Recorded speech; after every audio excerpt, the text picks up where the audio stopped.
uppercut, leave you laid out on the floor. Try to duck and roll, hit and miss, now you counting stars. Should've practiced more, should've hit the mask, get out there more. Claim that you're the best. You gotta show me, son, actions over words, baby boy, is you real or what? Talking way too much, world come back sports, talking way too much, world come back sports, talking way too much, world come back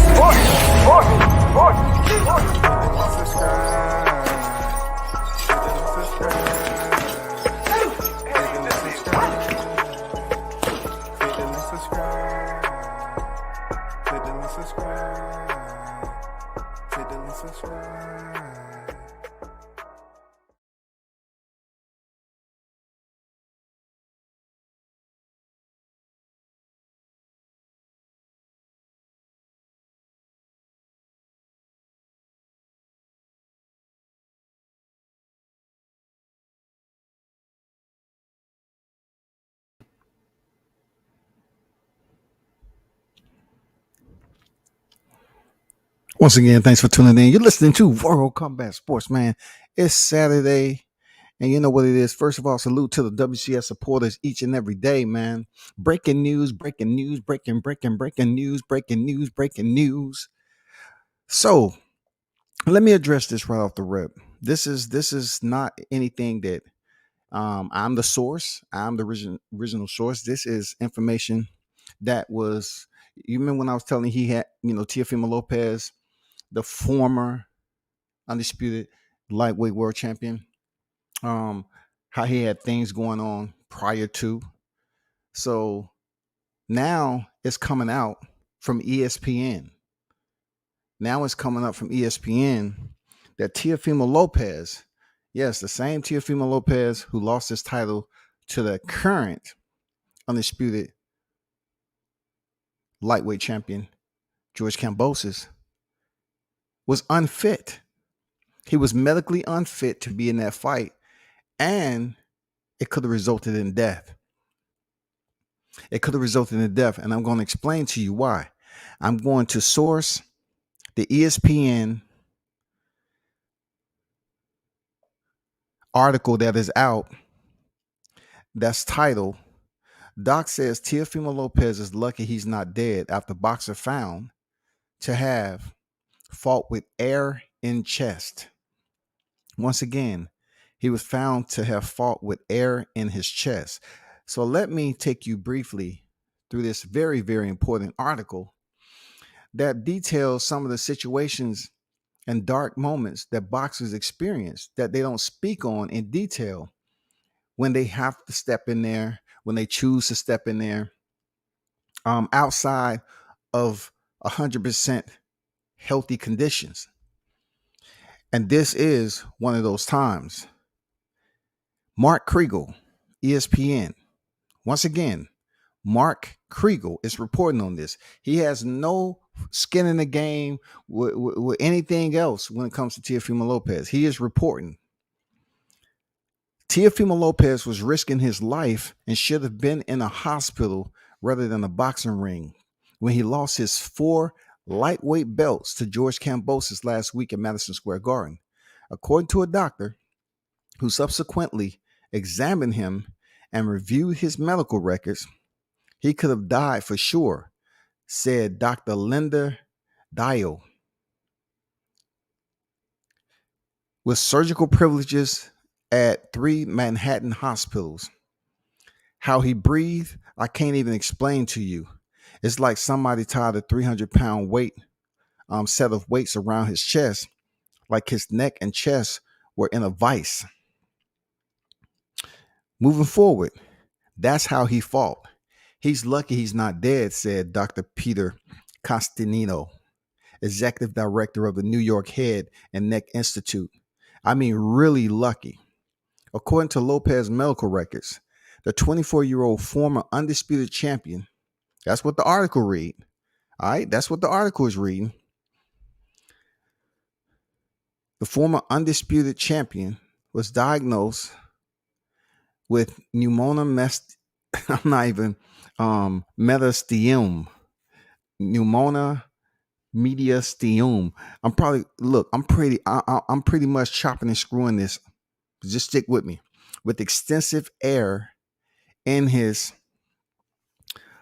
um retropharyngeal space by emergency room doctors during his post-fight visit to Bellevue Hospital. The air was surrounding his chest wall and his heart and his neck, place where air is not supposed to be. Once again, places where air is not supposed to be. Dio, who worked as a ringside physician for the New York State Athletic Commission, if he was hit, did y'all just get that? Dio, who worked as a ringside physician for the New York State Athletic Commission, quoted, if he was hit in the neck or the chest a certain way in a certain place, he could have developed pneumothorax, which is considered a collapsed lung. He would have instantly been down and unable to breathe and needing a chest tube. Not a defibrillator. He would have needed a chest tube to help him breathe. And who's going to do that inside the ring? It goes on to say, he's lucky he's not dead. I mean, really lucky. The likely cause of the air, according to Dio, and records of physicians who saw Lopez later at New York Presbyterian Hospital, was a small tear in his esophagus. Lopez, whose diagnosis was complicated by his long-time asthma and a case of COVID he contracted in June, began experiencing shortness of breath and swelling in the neck area on Friday, shortly before the weigh-in. So let me pause right here. That would explain the news that I was getting with Lopez really struggling to make weight. Though he has struggled to make weight before, it was probably that much more difficult for him to make weight, being he had a hard time breathing. And these are not excuses. These are medical facts. Okay. For those of you that love tossing that word along, around out here, underscore it. It's facts. It goes on to say, I thought it was just my asthma, said Lopez, when asked why he didn't divulge his symptoms to his manager or the athletic commission during the pre-fight examination on Friday. I fought through asthma before. If I told everybody, they would have canceled the fight. Once again, this is from Teofimo Lopez. If I told everybody, they would have canceled the fight. But I chose not to because of the amount of pressure I was under. I didn't want to hear people say, oh, another postponement. Once again, this is what he's saying. But I chose not to because of the amount of pressure I was under. I didn't want to hear people say, oh, another postponement.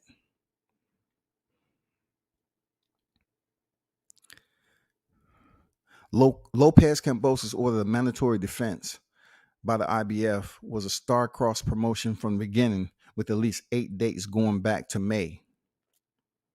Kambosos was not seen as a dangerous opponent. Once again, let WCS report what's in the article. Kambosos was not seen as a dangerous opponent. DraftKings had Lopez, who cracked boxing pound for pound list with his 2020 win over Vasyl Lomachenko, as a 10-1 favorite. And this is DraftKings now. Dahl, who worked for the NYSAC, New York State Athletic Commission, between 04 and 08, said Lopez's condition wouldn't have become apparent in the routine pre-fight exam conducted right before last night weigh-in. They said it wouldn't have become apparent. All right? I'm going to tell you why I believe a lot of this article about what he's experiencing and what the NY State Athletic Commission is saying that wouldn't be something that would be noticeable in a pre-fight examination. I'm gonna tell you from my own experience. If you listen with the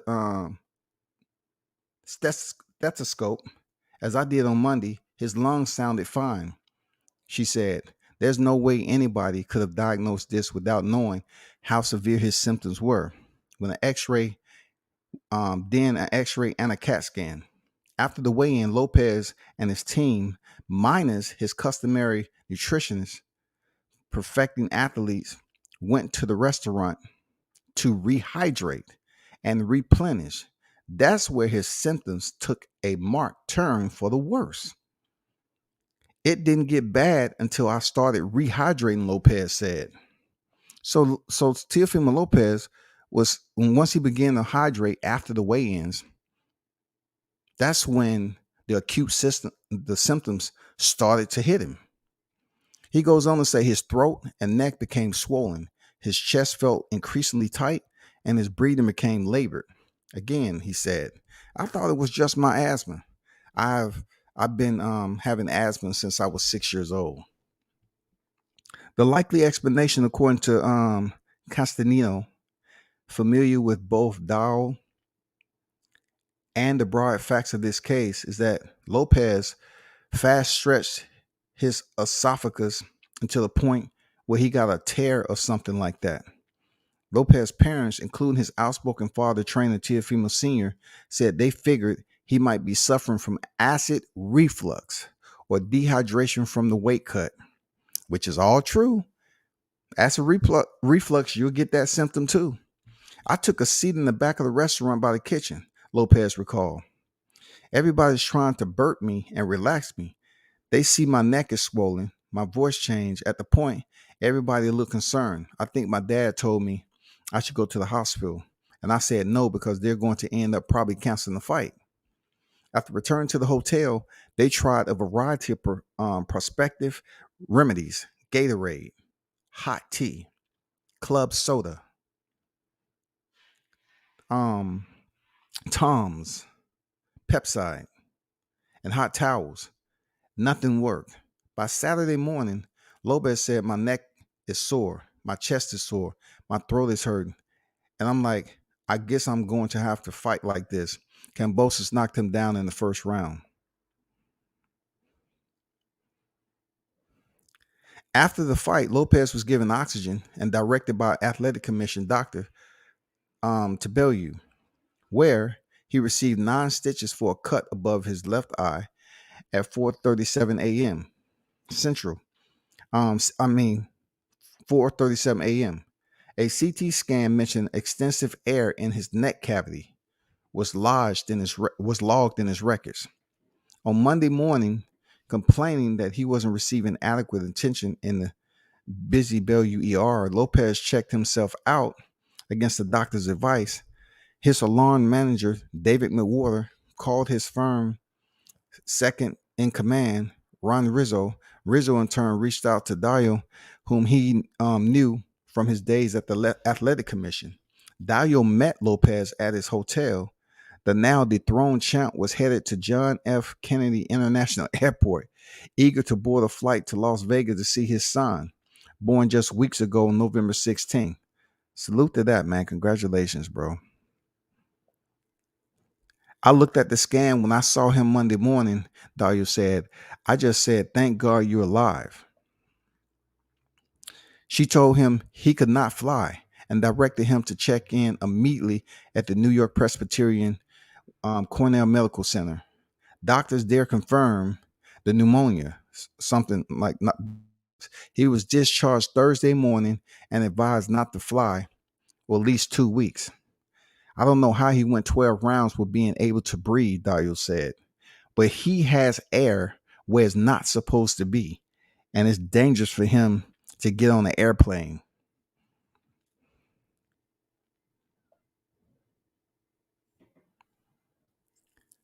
Thought Lopez was scheduled to have earned almost $3.2 million for the Kambosos fight and lead up mark excruciation period in his life. Well, I just wanted to talk to you all about that. I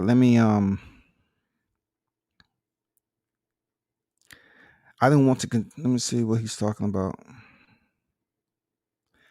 It goes on to say perfecting athletes among most respected nutritionists in combat sports typically embed themselves with the fighter, basically living with Lopez through those 2 previous camps.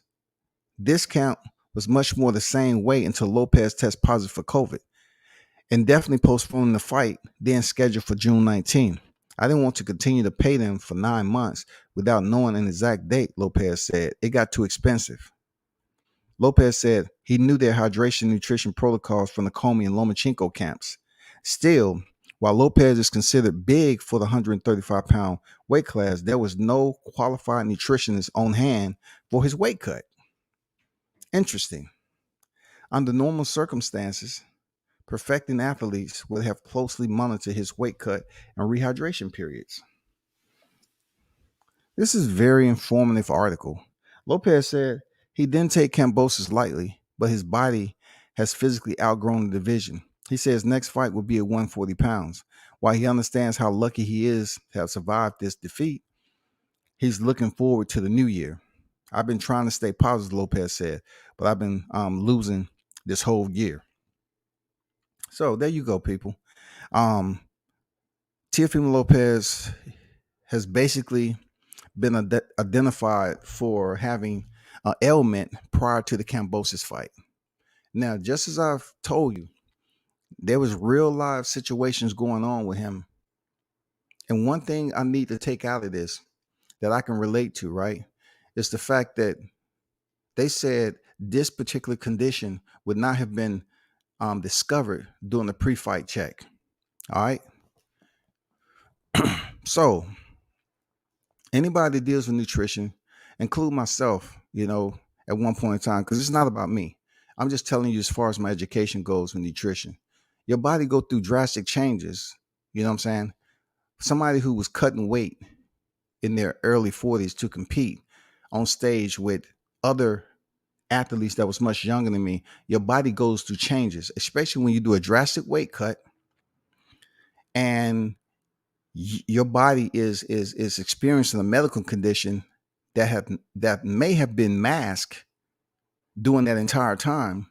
So when your body drastically transforms back and goes through a rehydration period, then the inflammation process may have occurred. I am not no way, shape, or form a doctor, but I have experience and I do know a lot about the nutrition side of the house and the physical anatomy. So when it comes down to them saying this would have not been discovered during the pre-fight check, I totally believe it. You know why I believe it? Because my first son, right? This is when I was younger, of course. I checked him up before I took him down to grandma's, right? He checked out fine. 2 weeks later, I'm set to go down there and pick up my firstborn. And he's deceased. Okay? So when I get down to where I'm headed, I go to the corner to see my son. He's on a stretcher. They was doing all this stuff before I got down there. And first, the guy initially said I couldn't see him, and he figured that would have been a bad idea at the time because I was in a whole nother headspace, right? So come to find out, my son had a heart tumor. I say, so if I just got him checked up before he came down here, and the doctor said it was perfect, how can that be? They say because, first of all, it's a big baby, and he was growing, and different breathing that's going on with his body start to affect him, the heart tumor. Because as he grew, the heart tumor was growing. It doesn't mean the heart tumor is growing with the baby. The heart tumor can grow a little bit faster, to the point where it's preventing airflow. And he basically started to pass out and couldn't breathe. And he ended up dying in the same living room that I grew up as a kid. That's after I had him checked up by a doctor.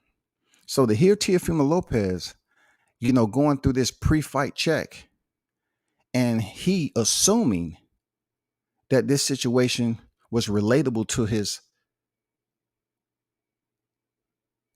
previous condition of having asthma.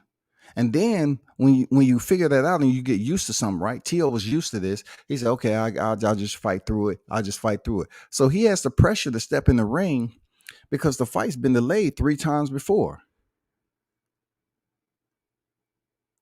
So he's not really trying to cancel this fight again. It would have been, it would have been, oh my God. The criticism of people not knowing this information, it would have been absolutely bad. Because they would say, oh, he's ducking, he don't want to fight, he just postponing, this, that, and the other. But the man was telling you that. I thought it was my asthma. Until he was down in the restaurant attempting to rehydrate, and his neck was swollen, his voice started to change, and shit wasn't right. This kind of makes sense to me on why he looked lethargic. See, I said this on another panel, and people weren't understanding what I was looking at. Now the article is out, and I was absolutely right before this shit even happened. Before this article even came out, I say he looked lethargic. Lethargic can be not the fact that he came out and tried to push the pace. It's that it's not all the way. It doesn't seem like he has his maximum strength. He's not fully functioning. His mechanics doesn't have that drive. You know what I'm saying? It's just like putting bad gas in your vehicle. Your vehicle still looks good on the outside, but when you press that gas, only the driver knows if the car is performing correctly. Now it makes all the sense on why he couldn't knock out Kambosos and why he was looking the way he did going through that fight. I truly believe everything about this article. I do. Now it makes all the sense in the world. Now I'm not taking away Kambosos. This is not a live to take away Kambosos' win because he's not fighting he's not fighting 135 no more. Kambosos has the titles, but I'm thankful that Teo is basically giving you all a different side of what actually happens in boxing. That is absolutely a fact. It's fighters that contend injured all the time. It happens all the time because they don't want to let down the fans. They have pressure from the promotion. Their manager is talking to them. People get paid off this. Teo is a big deal. People get paid. If he don't fight, they don't get paid. So for him to think it's acid reflux, I can relate to that too. Acid reflux will have your chest feeling very, very tight. Very tight. He's like, damn, what the hell? What's going on? I'm about to have a heart attack. What the fuck? I'm better than this. So I understand if they thought it was acid reflux. I totally get it, man. And let me drop the link to the article for you all, because it's been so much news about Teofimo Lopez and George Kambosos, to the fact where people just want to look at what transpired after the fight and how they feel about him personally. I mean, y'all gotta let that shit go, man. You know what I'm saying? So I'm gonna drop the link to the article, so whenever y'all have time to look over it, you can. So that's the article, the ESPN article. So you can say that I'm up here fabricating this information. But this situations like this happen all the time in boxing. I'm not going to detail about the physicians and the checkups and everything, but sometimes, when you have a huge fight card, you have like 10, 12 fight cards. You might have fighters that's still fighting with injuries, unless that injury impairs them enough that it's going to look bad, really bad, if that fighter loses in dramatic fashion. We're talking about death. For real. We're talking about Gerald McLean. We're talking about Pritchard Colon. We're talking about Maxim Dedashev, Patrick Day. If they had a previous condition that was founded, and they're like, hey, y'all didn't catch this, it has to be something that is that has the ability to be caught. Can they discover this condition during the pre-fight checkup? And I'm telling you, it's not that way. Even to get your professional boxing license, all right? They don't check you for weed. They don't. They check you HIV if you're a dude, like HIV. You have to do an eye check, and then depending on where you're getting it at, you have to do some physical function, mechanical testing and stuff like that. Um, just outside the blood test. That's it. But for a woman, she'll get the same, and then she got to do a pregnancy test. But if they put that stethoscope to you and check your pulse and everything, and it comes out good, then you're gonna step in the ring. But in this case with Teofimo Lopez, it just goes to show you what goes on when you have a pressure fight like this. He could have lost his life if hit in the wrong area. What does that do when you breathe? Your oxygen is what? It is going into your lungs. You don't have supposed to have oxygen just in your chest area. It's just like when you're eating or drinking something that goes down the wrong windpipe and you start to cough vigorously. That's the same thing. Like, it's real bad. Let me get to these comments in here.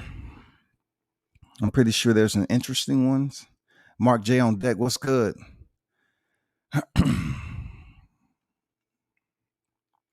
He said, I saw it. I'm not buying into that crazy. All the medical exams they go through before the fight. It's BS. Well, that's you. That's your own opinion. You know what I'm saying? If you've never really been had an experience like that, it's not BS at all. That's anybody who knew me when I was in the military. I ran damn near all the time. I was that dude. And when I went to officer school, I had a situation that I never dealt with before. I had to be medevac to the hospital twice, and I couldn't understand why I had a lack of energy. And it was something that I never even had before. It was a blood deficiency. But I never knew I had it. I just felt tired. I said, all of a sudden, I'm tired. Feel tired. I can run like 5-8 miles easy, come back and still do calisthenics. I had to get checked out.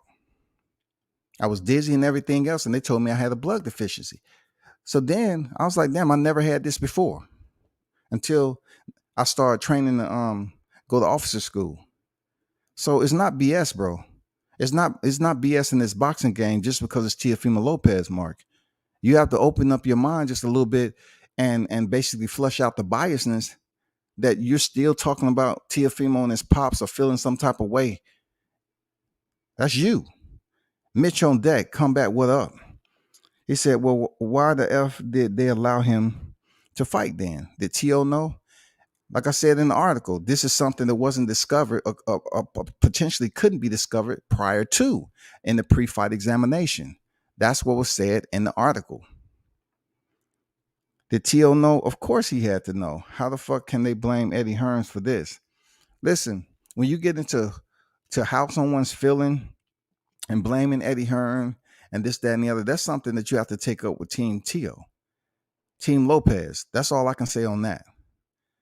That's all I can say on that. I briefly communicated with his pops. You know what I'm saying?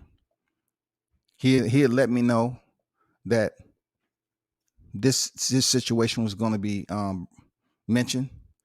I would just wait. So I decided to talk on the article once it was released. And he told me it was going to be the day.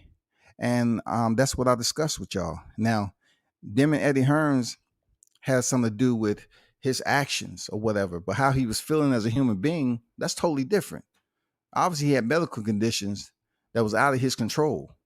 But my point is, he still went in there and fought. And this is another thing why I'm saying that I'm not treating it as BS or treating it as a lie.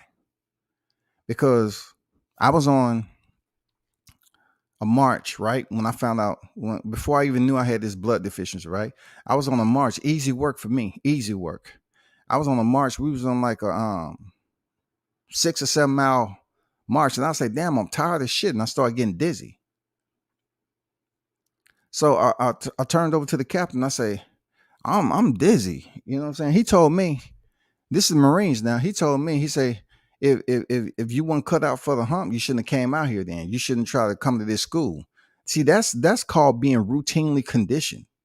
People complain, but they're gonna say, "Oh, you shouldn't have came out here. You ain't in shape." And then that's before he ever looked at my record book. You know what I'm saying? I didn't even have that condition in my record book, but what I did have was high physical fitness tests. So I never experienced this. Neither did he know anything about my record book. So when they flew me out, they put me on a bird, a medevac, a helicopter out to the hospital in DC. That's when I found out. So when it comes to Tio, I mean, come on, what are we saying? He probably felt like shit. All that pressure on him, and people saying, hey, you need to do this, you need to do this. Can you? They're the main event, people. Do you not know people serve? People go out here and execute certain things. They go to work every day and they're not 100%. It's certain people, if they have to go to work and they're sick and they don't have health care and they're operating under other than healthy conditions, it happens all the time. You just can't put these fighters in the spotlight and say, you know what, I don't believe that bullshit. I don't believe that bullshit. Kambosos beat him fair and square. That's your ignorance. Mr. Teos is known to have asthma, though. He even mentioned he assumed that it was his asthma, that he was feeling that way until he began to rehydrate. And it just felt like everything was tight, his neck, his chest. You know what I'm saying? His voice was sounding different. And they're up there trying to figure this shit out. Dude, they was trying to figure it out. People's telling him, man, it's not a good idea for you to go out here and fight. They was trying to figure it out, man.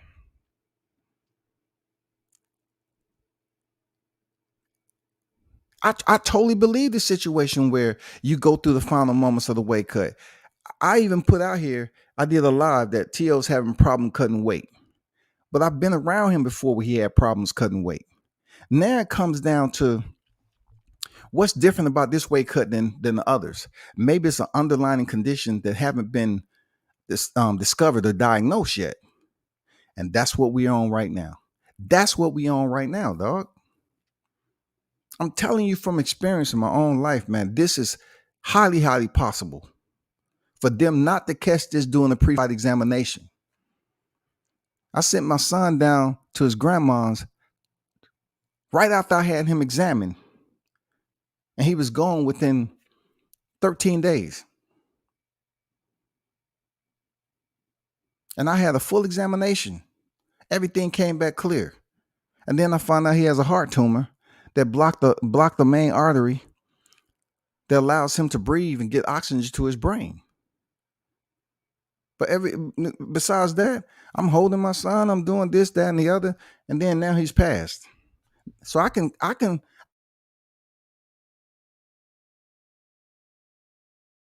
see where this is discoverable this way. Salute to Tio for stepping in the ring and not feeling 100% and giving a fan a fight.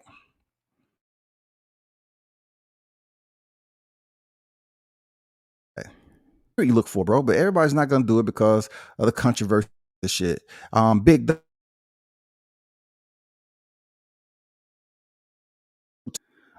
Dog said he was cleared medically on the lower scale to the higher scale, right? This what I say to you, Big Dog, is that what I've seen in person, I can attest to. I don't know what you're seeing in person. I don't know what protocols you see in boxing. You coming on here acting like you haven't listened to a word I've said about commissions and looking at gloves. Certain commissions examine and scrutinize gloves outside of the attention to detail of other commissions. Every commission isn't the same. That's why boxing doesn't have consistency across the board. You can say, oh, they look at gloves all the time. No, they don't.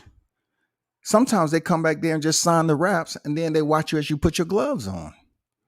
Not every commission watch when the hands are being wrapped. So in this case right here, a medical examination. Have you seen medical examinations across the states, they're not the same, man. Sometimes the doctors don't even show up. So if by chance they didn't discover this, what's wrong with the information being presented to the public, bro?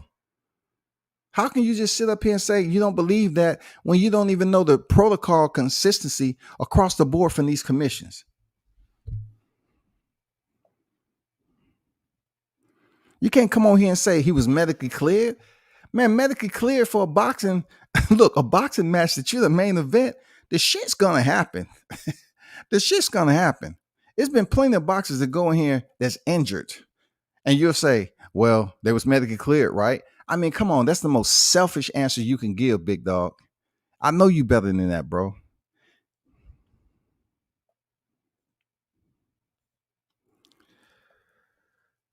The win is not questionable to me.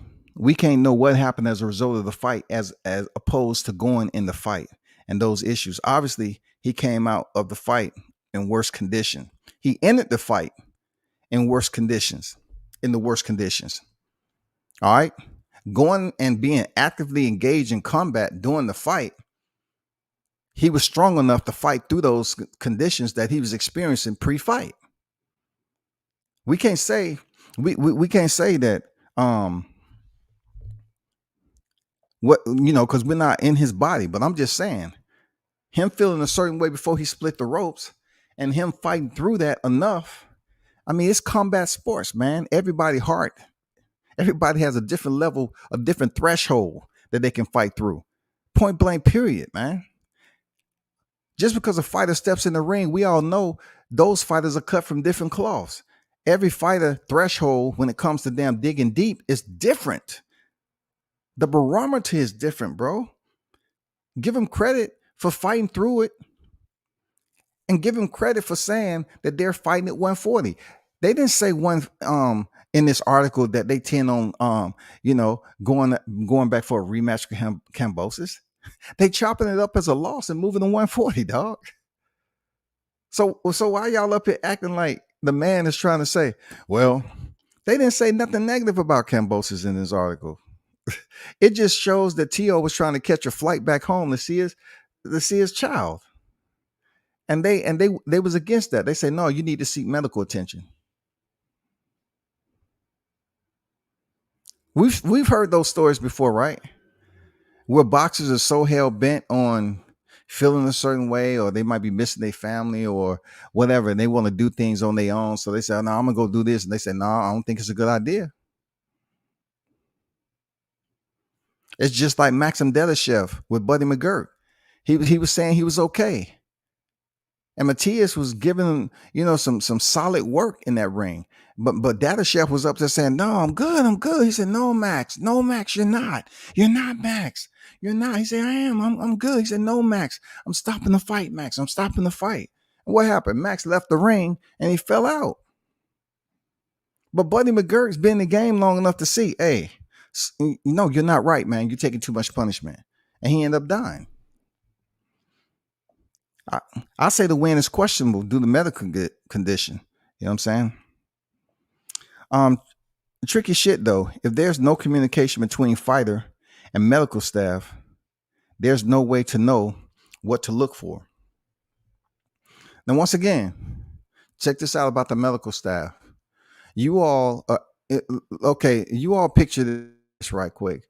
Let's just say you have on this platform, you have a total of and these fights, the undercard has to be at the arena prior to the main card. All right.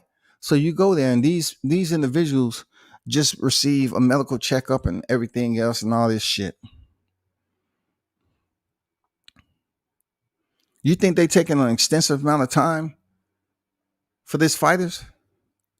Let's just say, let me back that up again. Let's just say that's before the weigh-in when they get this checkup. Before the weigh-in. Because everybody's process is different. Before the weigh-in, they get their checkup. Because every medical checkup is not at the same time and it's not on the same day. So they get the checkup before the weigh-in, and the doctors aren't there to perform surgery. They're not there to say, hey, come on in. Hey, how did you get that scrape on your elbow? Let me check that out. Hey, you know what? Let's do a biopsy on this right here. I don't like that little cut right there. And the guy said it's not really a cut. It's just a scar or whatever. No, I don't like it. I want somebody to get a. Can somebody take a sample? That give me a biopsy on this. They don't do that shit, bro. They want to make sure your heart is great. You know what I'm saying? You meet the standards. They just want to check and do the basic routine. They're not there to do a full blown Discovery Channel. They're not trying to bring other medical experts to the damn arena to damn treat you like you a specimen. Hey, Teofimo Lopez, please lay out on this stretcher right quick. We're going to put you under minor anesthesia, and all 15 of us is just going to check you over right quick. From your head to toe, we're going to take some skin samples, hair follicles. We're going to take some bone marrow samples. That's not what happened, y'all. That's not what happened.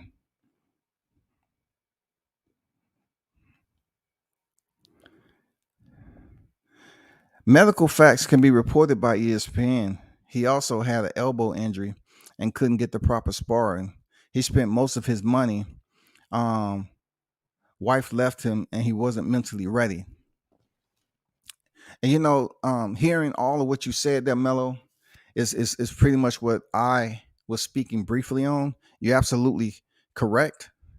And in this article, we're talking about medical conditions, not pretty much physical injuries. So if the person who wrote this article would have put all that in there, they would have said, "Oh, how do you know?" and this, that, and the other. What's good about this article? It just expresses the primary point of concern to the medical condition that he had. This medical condition is somewhat an illness. When you're speaking on breathing and everything, your oxygen levels and stuff like that, when it comes down to it, the air that you inhale is supposed to go directly into your lungs. You're not breathing in an open airway and it's just filling your chest up and all that. That's not the way it works. That's why they say smokers, they have a problem with doing aerobic type activities because of the conditions or the impairment or the degradation of their lungs.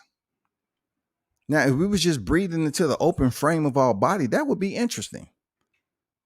You would probably have smoke coming out the pores of your motherfucking skin. You'd be walking down the street and it's almost like, how you've been working out or whatever, and your body temperature is high, and you walk out into an outside setting where it's a little cold enough to the point where it seems like steam is coming off your head. That's the way it would look. But that's not the case, man. That's not the case, man. It was an illness, point blank, period. And look, it's not even that serious. Like, the article wasn't even that serious to point out that Tio was up here losing his mind, and he was in the middle of the street like Martin, waving a weapon and stuff like that. The only thing that was a bit erratic when they mentioned is that fact he was trying to catch a flight home. Tio would say, "I was going home to see my kid that was born November 16th, bro. That's what I'm trying to do." And they say, "I don't think you should do that. I don't think you should do that. You need to check yourself in right now. You need to check yourself in." What's wrong with that, people? Sir Ken on deck, what's good with you? He said, "World Combat Sports, salute to the wrenches and salute to the chat. Smash the like button. Appreciate you all the time there, Sir Ken, for dropping through." At Mark J, that's how they were treating Wilder. Maybe just retired. Shit's crazy. Tio will receive empathy, though. Listen, that's just a perfect example. I don't want to get into how the fans was looking at T.O. and how they disliked them and how whoever liked him. I'm just saying medical conditions are always a topic of discussion when it comes to combat sports. It's always a topic of discussion when it comes to any sport, really.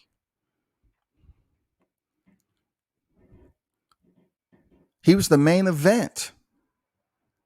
He was the main event. Was he not? He was the main event. It's pressure. Kambosos has been waiting. His team has been waiting. Teofimo and his team has been waiting. Everybody's been waiting for this fight. 3 prior cancellations from a different promotion to Matchroom.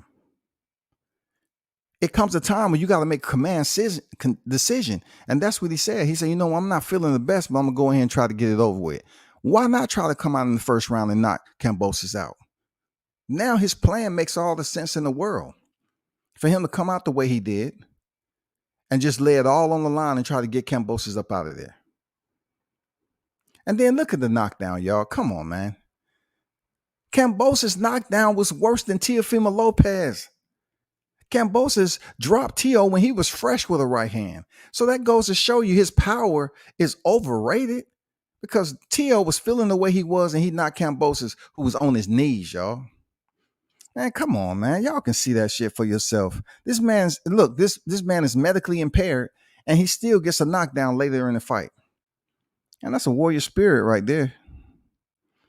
I don't care who don't like it, man.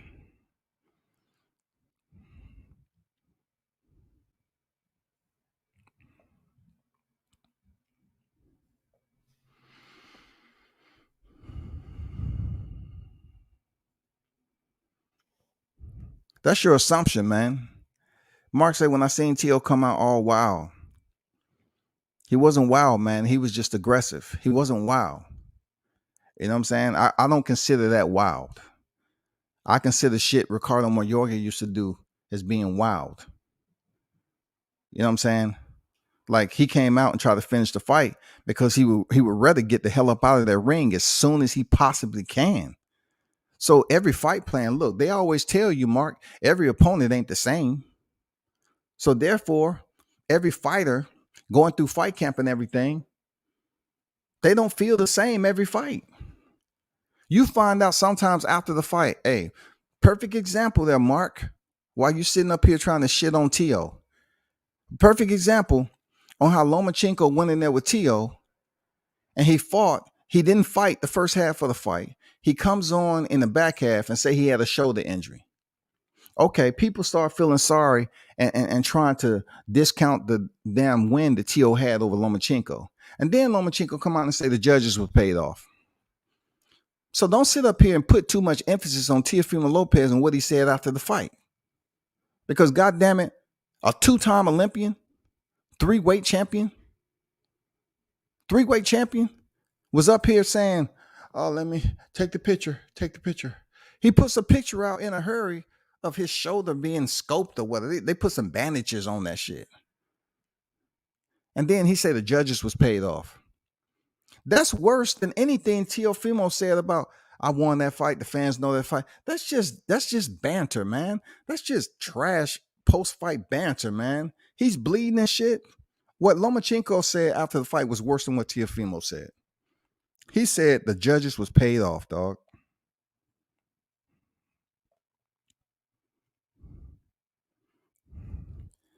If you felt he was going to lose the way he came out in the first round, then obviously, I don't know how long you've been watching boxing because there's a lot of fighters that came out blasting right out the gate. And if the fight didn't work out for them, they settle in and continue to box. And sometimes those same fighters got the stoppage. It's plenty of scenarios that's out there, man. He still stepped in the ring. Fighters risk it all every day. All circumstances considered, he lost. Get your health correct and move on, champ. Well, pretty much they said they're not returning to 135. They're going to 140, man. They didn't put no quote in there that Teo say he's searching or when he's healthy, he planning on, requesting a rematch. No, that's not what was said in the article. D-Ray on deck. What's good with you, bro? That's not what they said in the article, y'all. They said they're planning on moving up to 140. That's what was said. They didn't say we're seeking out a rematch with Kambosos. But now that this article's out, People are going to look at Kambosos win and say, "Damn, we're really looking forward to see who your next opponent is."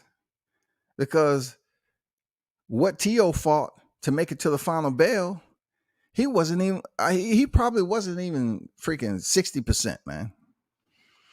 Because everything when it does the aerobic activity has to do with what? Breathing. Breathing. Combat sports is aerobic activity, y'all. Try and burp a grown ass man is some weird shit. I'm sure COVID has effects that we don't even know about, especially with those who have asthma. If that grown ass man is any relation to me and my son, like my son, my daughter, whatever, I don't have a problem trying to burp a grown ass man if his health depends on it. If it's outside of my scope of medical qualification, then I seek others who are simply qualified, where it's called 911 or seeking any type of physicians that's on site. But I'm going to try my best right there to figure it out. I commend them for stepping into the ring and giving the fans a main event, even though he lost his titles and he was bloody. Now that shit all makes sense. Whether people want to look at it, if you're not willing to accept that article that was put out by ESPN on Teofimo Lopez, and then if you're going to get up here and say, "Oh, Bob got him back. Bob, fucked him over because, he was trying to stun on Bob and not take the money, and Triller won the purse bid," then you're temporary when it comes to this boxing game. Because Bob had nothing to do with his health. They didn't mention Bob. Bob had nothing to do with this. Bob has absolutely nothing to do with this medical condition. The fact that people are not going to look at is simply because they want to say shit about his father and everything. And then they want to say how Teofimo has changed. But then you're not looking at it like the man still stepped onto the battlefield. The man still stepped into the battlefield. Do you think that it's easy to basically do all those years in the military and every time you get sick, you take a day off? Do you think if you are somewhat in a leadership position and you are supposed to hold down that position every day that you're on that deployment, you have to have meetings every day to talk about future and current operations? Do you think just because you're sick, you're not going to put on the uniform, lace your boots, and go in there? Do you think in combat, when you're in a leadership position, people depending on you, you're just going to chill out and send one of your lower subordinates in there to handle business when their depth of knowledge is not that of yours? You still got to step up in that motherfucker. You still got to make those steps and go in there and say, "I'm not feeling well, but it is what it is. Let's go." You think if you're supposed to be in charge of a convoy,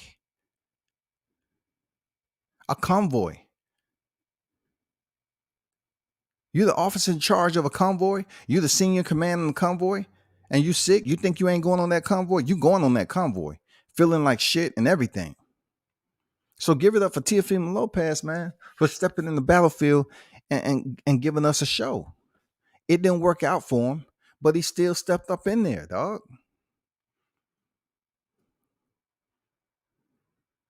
He said he did not want to cancel the fight because of the pressure. Did you not hear me say that? He did not want to cancel the fight because of all the pressure he was under. He had been under pressure leading up to that fight with personal problems, injuries, and then he found out he had a medical condition that he didn't know that wasn't basically pre-existing from his asthma.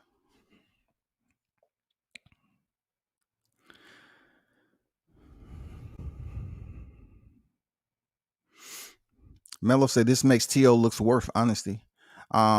Is that the reason he lost? Take the L and bounce back with excuses to form explanations of doom. As I look at this article, there, Melo, he's not the one who wrote it. Obviously, if you look to the top left, is Mark Kriegel, ESPN. They're just basically going off the record of events. That's what they're doing. They're just going off how the events played themselves out.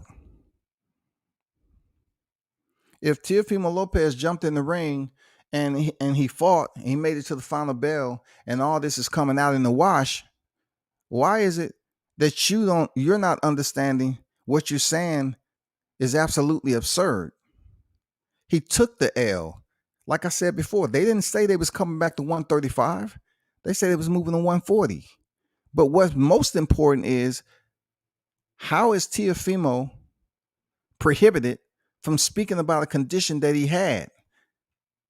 It's his right to give his fans what was all going on behind the scenes, how he felt. You know what I'm saying? All the pressure, all the dang tribulations he was going through, all the variables he had to deal with. Why not? People do it all the time, man.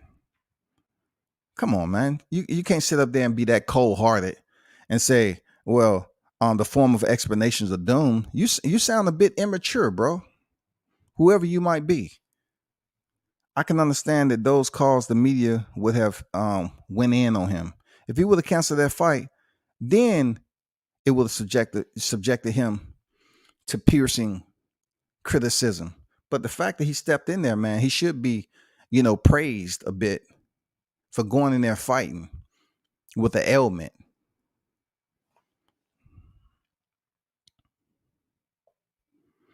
Nothing but respect for Hoover on deck. Free Hoover on deck. What's good? Nothing but respect, T.O., for still fighting Kambosos. That explains why he wanted the KO in round 1. That's all I'm trying to say, Hoover. You know what I'm saying? I mean, look, it comes down to people just being listeners. You can't sit up here and force everybody to be a listener. And then when they listen, you got to hope that they really understand what the message is about, what they're listening to. Some people, they can sit up here and their hearing is just fine and they can listen to something, but they refuse to accept what they're supposed to. They're talking about genuinely listen to something and you hear the truth, but you want to say all of it's false and fabricated. They're giving you the truth. They're giving you the validity behind what you're listening to. They're giving you sources and everything else. But the person just sit up there and hear it.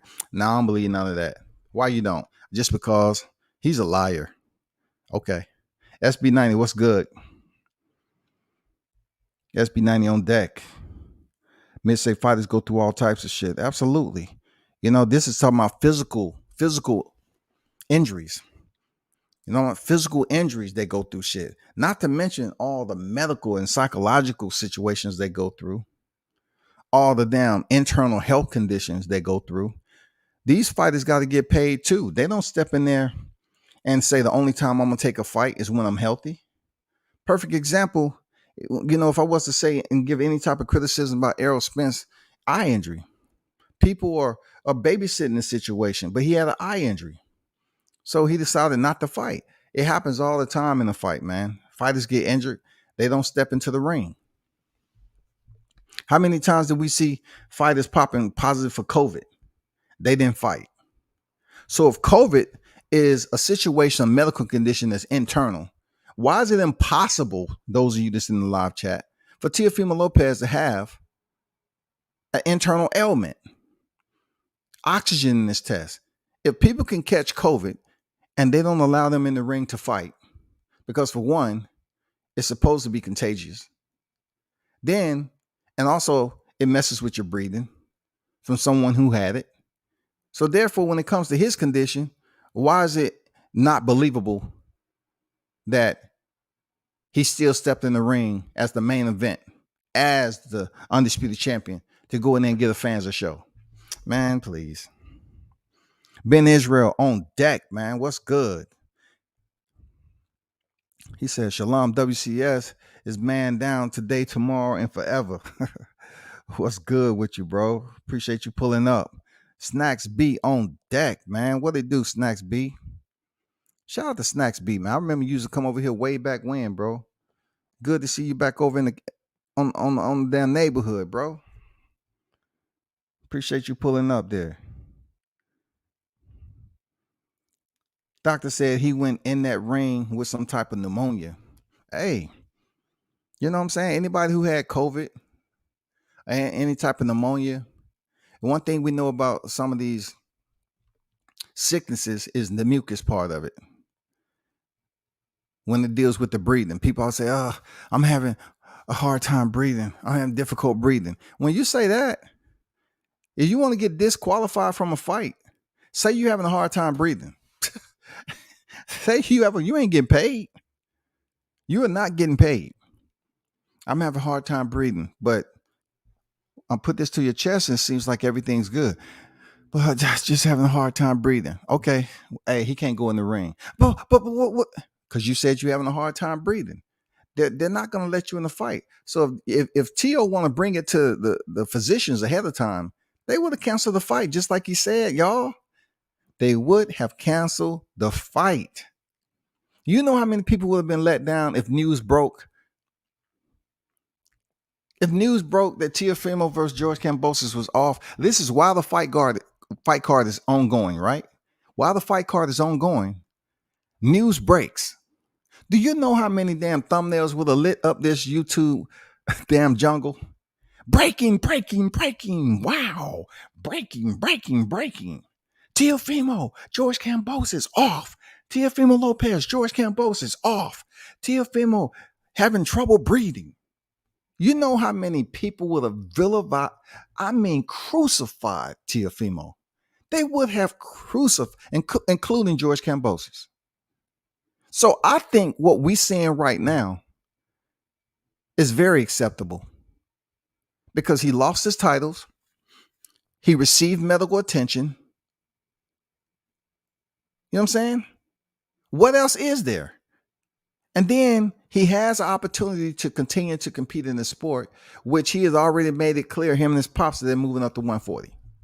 Fuck everything else you heard him say. We won that fight. They did us wrong. They robbed. That's his pops. That's the team. But I'm saying they mentioned that they was moving to 140. They didn't mention anything about moving back down to 35. Come on, man. Give the man some type of credit, dog. And that's the link I put in there to ESPN. Doctor said it's like fighting with weights strapped to your chest. That's what I'm saying, man. Like, hey, I'm gonna tell you, I was that one. I learned a valuable lesson. I went through life. I've been through the corners of the crevice of the earth, from Singapore, Thailand. I've been through the gutters. Every time I visit a foreign country, I wanted to go somewhere, where I wanted to see how they was living, like Korea. I wanted to see. I've been places that I didn't get shots, and I've been in a situation where the Porta Johns, we was in a damn field, we was in a op, and the Porta Johns was overflowing with freaking waste, human waste, because somehow, some way, the individuals didn't come up and clean up that shit. So a lot of us end up getting sick on the site because, as well as I do, when you put all that fecal matter and piss and body liquid together, it produces gases, right? And you inhale those gases, it can make you sick. So being that I went through that much time, I was like, man, I really wasn't that dude to get sick. I mean, I went on runs in rain, sleet, snow. It didn't fucking matter. But when it came down to this COVID, I was like, man, I'm good. You know how many tests I done took? Man, negative, negative, negative, negative, negative. I had to get COVID tested and do media. Negative, negative. I'm good. It got so comfortable for me. When I was going out there, I say, man, I'm good. I ain't feeling no type of way. I'm straight. It's not until after that Gervonta Davis fight where I was given a awakening. That shit crushed me, man. That shit was crushing. I was up here telling people, I was like, man, please, that COVID shit, I don't believe none of that, man. It's just people need to take better care of their body, whatever. When that shit hit me, I was like, damn, I didn't even know I had it. First 2 days, I couldn't even fucking move. But it's not about me. I'm just saying, I took shit for granted, and it happened. People can feel some type of way. It's plenty of times I had to step up when I wasn't feeling good in the military and still go out there and do physically engage shit because I was supposed to be there. I still had to. So man, kudos to Tio for getting that shit in. Kudos for Tio to step in the ring. God damn it.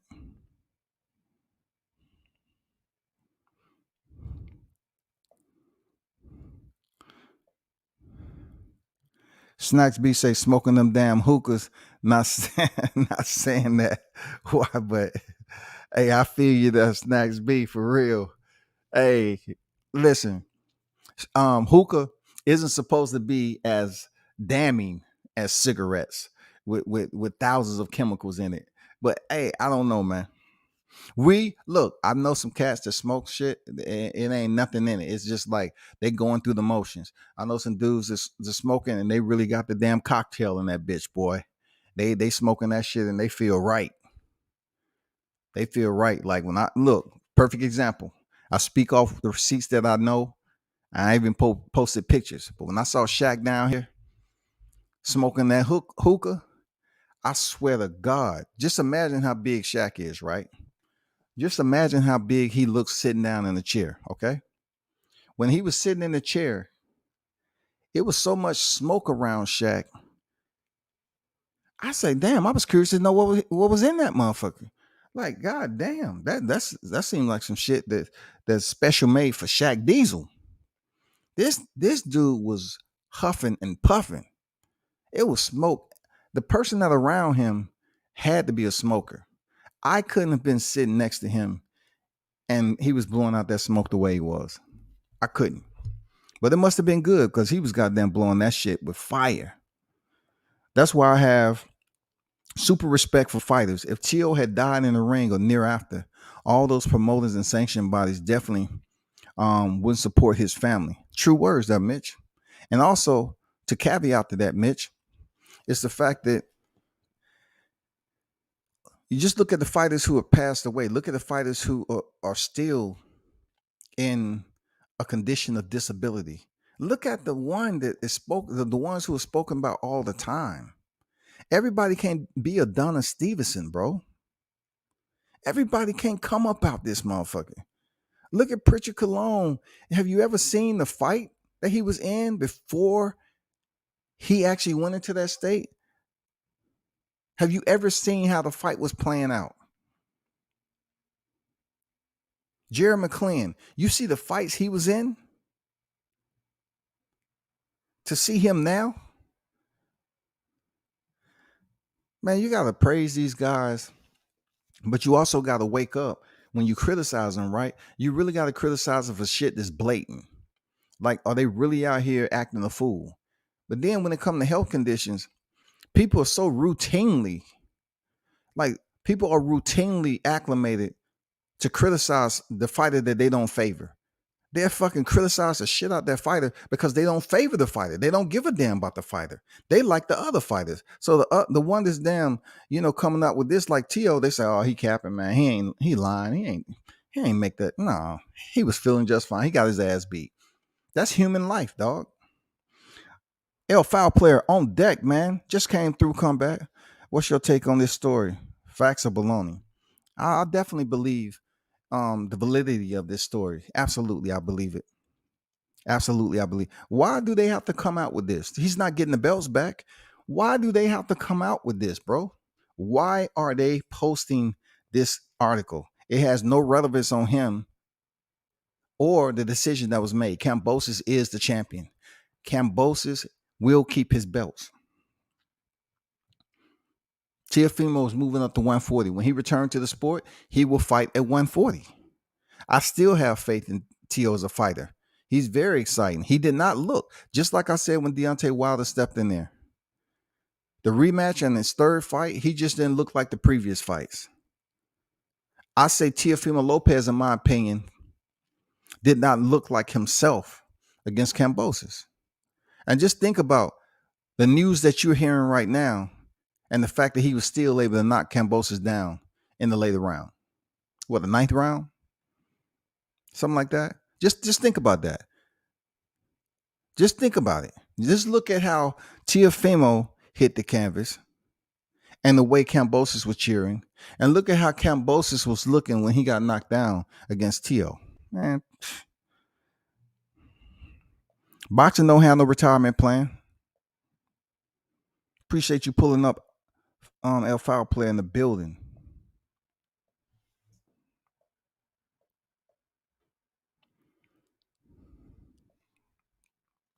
Absolutely. You ain't never see my pic, bro?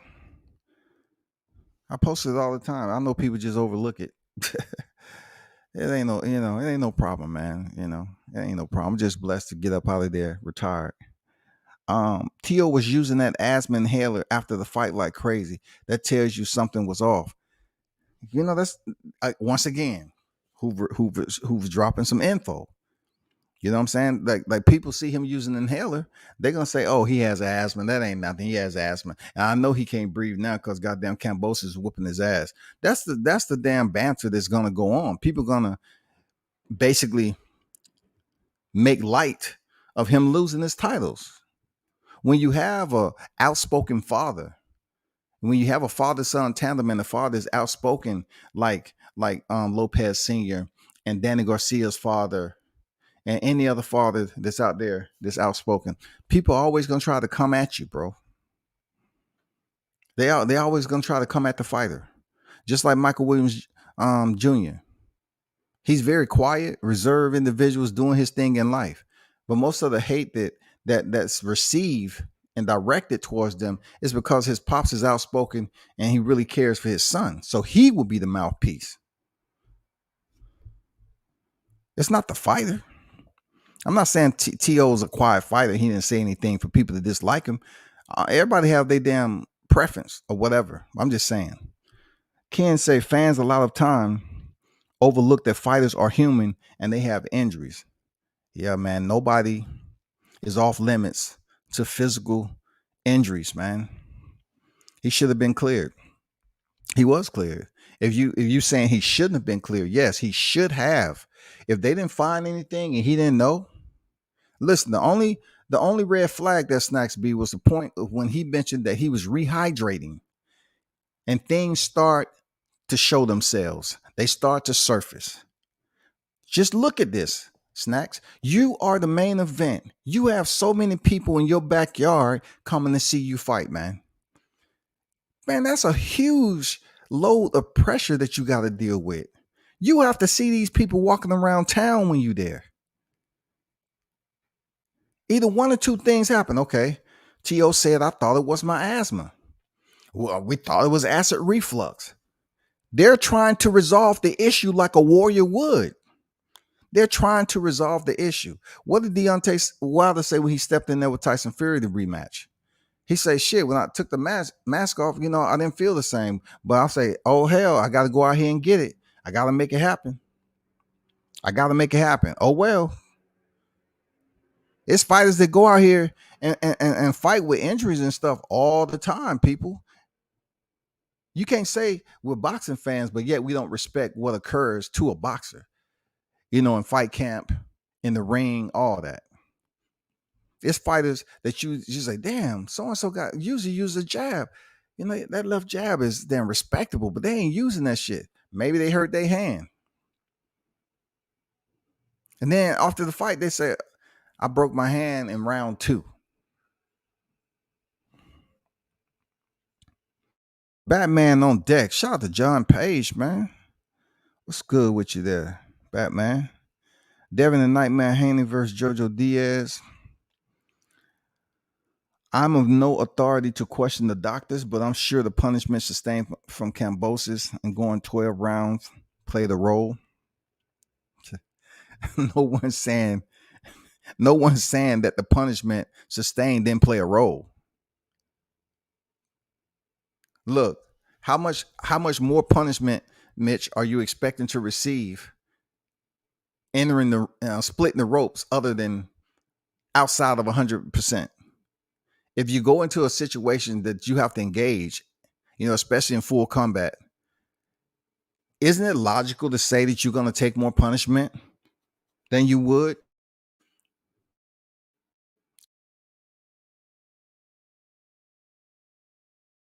Ailment receive, the damage is going to be much more severe because you're incapable of performing the way you usually do when you're fully healthy.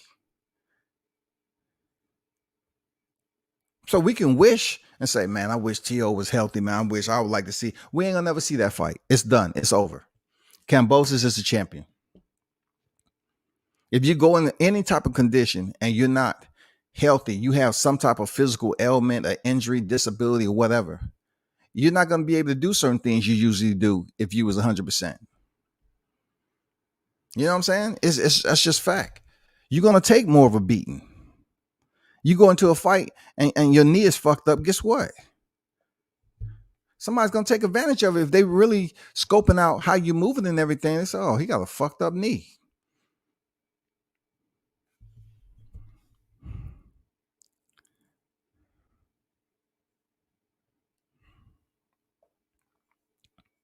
Foul player said, I have a question coming. I think T.O. is a boxer with the most unwarranted hate in 2021. Do you agree?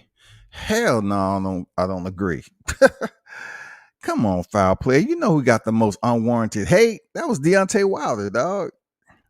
Even before he lost to Tyson Fury in the rematch. Even when he went through arbitration. Man, come on. Deontay Wilder, numero uno, dog. Good question, though. Good question, bro. So that's the injury he was talking about before the fight? No. No, this article wasn't to speak on injuries. This article was to speak on the medical condition that he was going through prior to the fight. And T.O. took it upon himself not to mention it because he was the main event and there was a lot of pressure on him. So you basically you calculate the circumstances prior to the 3 postponements up to now. You as a man, you think you would have just said, you know what, I ain't feeling it. You're not getting paid. He got to get paid, dog. He got sponsors, Bud Light sponsors. Man, they trying to make moves. He's gonna be in Creed 3. No, my brother, I'm sorry. I have to apologize to whoever that wouldn't step up to the plate, man. I'm just being honest with you. Like, I'm just speaking from my own personal expression. You know what I'm saying? I'm voicing my own OP on this. It's sometimes in life that you have to step up in conditions that you're absolutely feeling bad. And that condition that you're stepping into, that situation you're stepping into is going to require you to just say, okay, I need to improvise, adapt, and overcome. I need to put this shit aside and go out here and make this shit happen. I got to do it. It ain't going to be pretty, but I'm going to go out here and try to make it happen. People are going to talk about that, what T.O. is doing now with this article, but it's legit. It's after the fact. It's post-fight after the fact. It's not T.O. making excuses. This is ESPN. Teofimo Lopez didn't write this article. Mark Kriegel did.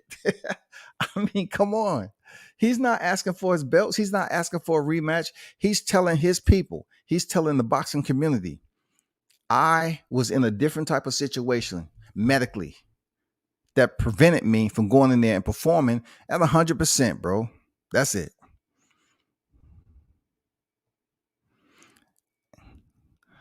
Foul play side. Damn, I didn't know that comeback. So sorry. Appreciate you, bro. Nunez say, damn, bro, condolences. Yeah, I appreciate y'all for real. Yeah, man, that was, all I ever asked for was a son. And I was content with having one son, but my first son was taken away. You know what I'm saying? If it's me and my son, I'm taking my son to the hospital. It ain't gonna be no fight. No money is worth my son's life to me. I totally understand that, Batman. I totally understand that, my brother. People act like they want to do the same thing when look, if you have anybody that you are responsible for, or you had any type of contribution to reproduction and bringing them life, right? Now, this becomes very complex because not everybody's situation is healthy when it comes to their kid. I'm just being honest. It has a lot of other influences that dissuade that. But speaking in reference to what Batman is saying in general, if you are in a situation where your son is codependent, like y'all are a team, you're a part of them training in this particular sport, or they depend on you to look after their well-being, you definitely have to take them to the hospital and see what's popping. But then as your kid grow up, They're a world champion. They've been through this situation before, and your child may have a medical condition like asthma, and asthma can be transparent and masked, by different type of behavior that you're going through. Like, dang, having a hard time breathing today. Let me take a little bit of time off before we really get deep in the training camp. you know, you in there putting in some rounds. Okay, let me take a little bit of time. I'm just having. Give me my inhaler. Let me get my inhaler. Boom. You use your inhaler. But when it comes time, when you are at a entirely different level, where you're going through some type of ailment, and you're assuming that it's asthma, but yet it's something different. Your neck is swelling up, your chest is hurting, and all that. But it's not as easy as you just chilling at home and say, hey, let me take him to the hospital. You are on the back end of a 3-fight postponement, and you are the unified world champion. You are in your backyard on Matchroom. You got everything you wanted. The fight is in your backyard. You're the champion, and you're fighting your mandatory. All that was T.O. The only thing about all of it, we can't sit up here and predict what would have happened if he would have canceled the fight. It would have been freaking chaos. T.O. fan base would have dwindled damn near the nothing. They're going to be like, fuck, man. I'm telling you. Look at how the isolation of the pandemic, and when T.O. said he had COVID, and then the next cancellation, how people were sitting up here criticizing him and shit for doing his own thing, saying he got the big head. He wasn't sick. He was this, that, and the other. Imagine if during the fight, like I said, the fight card is actively on and news breaks across the bottom of the screen that says the main event has been canceled because T.O. had to go to the hospital.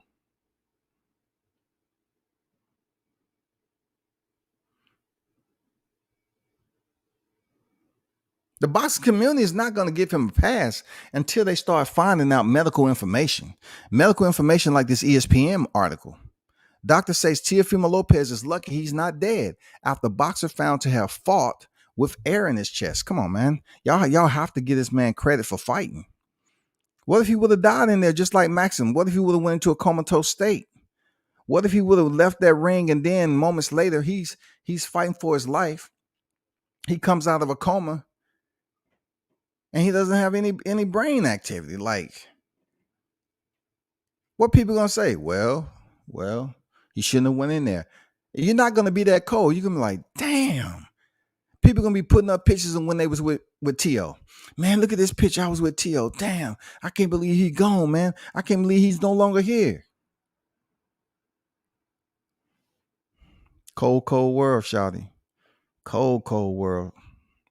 He fought Loma with a broken toe, and a lot of these fighters are never 100%. Yes, sir. And to hear Loma talk about it, he had a shoulder injury like Pacquiao. But the judges was paid off, in his opinion. So now the doctor's in jeopardy of losing his license if he knew. No, I never said the doctor knew. I never said the doctor knew. T.O. had passed his pre-fight examination. T.O. did not make anyone aware of his condition once he started rehydrate following the weigh-in. Once he began to rehydrate. When you cut weight, no one really knows what the shakeouts are about unless you've been there and seen these fighters shake out. I've seen fighters shake out at the last fucking minute. Fighters can shake out the very last minute to lose that pound and jump on the scale. They're dry, stupid dry, some of them. Just look, for instance, Kell Brook. Look how he looked. I mean, every fighter looks different. Look at Mikey Garcia. Mikey Garcia looked like a shriveled up potato when he dries out. Look at how he looked against Robert Easter. And he still went in there and put on the show. Everybody's weight cut is different. The doctors did not know. T.O. did not make them aware of the condition that he was experiencing once his body started to rehydrate. He had problems with his throat, his neck, his chest, So that's what it was, man. Tio Sr. said, F the fight. Let's go to the hospital. Tio said, no, too much pressure from the fans. I gotta fight. Hey, we know how that goes, man. Tio's a grown man, dog. You know, I'm glad you put that up there. Like, it's in the article, man. It's in the article, people. Y'all say what you want about his dad, but his dad love his son, man. His dad love his son. Tio said, I thought it was just my asthma, Lopez told ESPN. When asked why he didn't divulge his symptoms to his manager or the athletic commission during the pre-fight examination on Friday. I fought through asthma before. If I told everybody, they would have canceled the fight. If I told everybody, they would have canceled the fight. But I chose not to because of the amount of pressure I was under. I didn't want to hear people say, oh, another postponement. I believe it. I believe it. He talked about having suicidal thoughts from all the pressure this year. Yeah, he was in personal situations. Absolutely. He had a lot of situations going on with his girl, his psychological process, all that. The fact that he's been going through what he's been through and still stepped into the damn he still stepped inside those battle lines and competed. Man, salute to him. Why are people looking at Teofimo just because of his post fight comments as if they should hate him? Now I have to call you out on your BS if you are those individuals, because it's been plenty of people that give you post fight, activity, and you don't hate them. I've seen people that sit up here and will talk shit about Adrian Broner and what he said following the Pacquiao fight, but yet when they see him, they say, AB, can I get a picture, AB? Can I talk to you, AB? I mean, Adrian Broner's that dude. But of all people, Adrian Broner's, what he did was a classic. Y'all know I beat that boy. The only other person I see to pretty much mimic that behavior was Teofimo Lopez. Because Adrian Broner lost to Pacquiao and Teofimo Lopez lost to Kambosos from what I was seeing.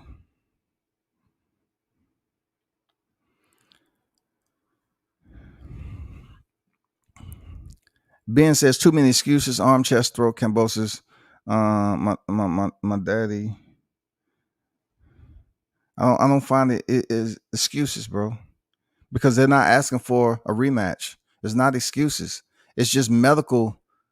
It's just basically the post fight medical report. That's all it is, man. It's a post fight medical report. It's happened several times before with fighters, and these medical conditions coming out in the wash post fight. It happens all the time. Teal might not be here had he got on the plane. My homie had a blood clot in his lungs. Doctor told him if he had got on the plane, it would have caused an aneurysm. I'm glad he went to the ER. Damn. And I have a friend that went through the same thing, man. He's a little bit overweight. He had a blood clot. And if he would have went this place, it would have been an aneurysm. Yeah, man, that's just wild. But look, it's hard to convince somebody of that when you are on the level of notoriety, elite fighter. Sometimes people just look at a person that they see that's supposed to do this. They're supposed to perform this way all the time. They say, okay, so-and-so's supposed to do this. They're supposed to do this. And then when they're incapable due to, ulterior reasons, they say, oh, that's an excuse. That's not an excuse all the time, man. Some people give excuses, some don't. God blessed us with the gift to be judgmental. A lot of us are. This is a judgmental world we live in, man. Like I say, boxing, it's tough to keep everybody happy. When you're on top, they loving you and shit.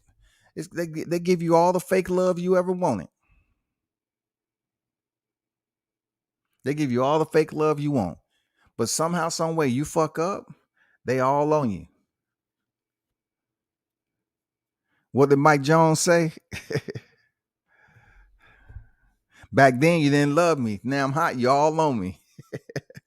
How long before the fight are you supposed to get a physical? It's different for everybody. They don't have no specific time. Listen, if y'all totally understand the format of boxing, it is not on the same level timeline. They just don't have, okay, before the weigh-ins, I want everybody here at 1500. 3 o'clock. At 3 o'clock p.m. It's not like that. Even the weigh-ins, everybody weigh-ins is different. Fighters arriving at the venue is different. All the times are different, bro. All the times are different, Snacks B. That's what makes boxing just so confusing sometimes, because depending on where you fighting, the promotion you own, even let's say top rank cards, all top rank cards ain't the same. Like all the time and the schedule is not the same. PBC, all their events aren't the same. Just think about this. When Gervonta Davis and Mario Barrios had a presser down here, we found out 2 hours prior that they was having this presser, dog. It was no previous media promo out there that they was dropping through at the State Farm to have this presser. So we scrambling around, say, what? 2 hours?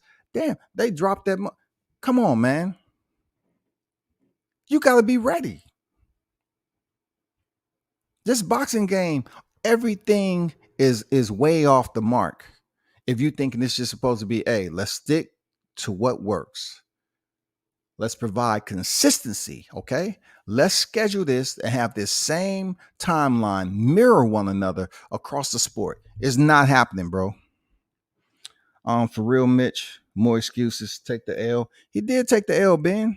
He took the L, bro. He took it. Nowhere in this article did they mention that Teo, once he's recovered, he wants a rematch with Kambosos. He's moving up to 140. That also explains why he was delusional after the fight. Sounding like AB. No, he said 11-2, Hoover. He said 11-2. But man, shout out to Team Lopez, man, to take over. Man, he gonna be world champion in 140, man. I'm telling you. Teo can fight, man. For real. Y'all just can't sit up here and erase what Nakatani and Coleman and Lomachenko all experienced. You can't erase that shit, dog. I know people, but look, let's just say this is the wild part about that hookah shit. Every hookah is different. We don't know what's in the cocktail. I've never smoked hookah in my life. I've had conversations with people who smoke hookah. My perception there, Snacks B, was the fact that all hookah was alike. I had no idea that shit was different until somebody told me.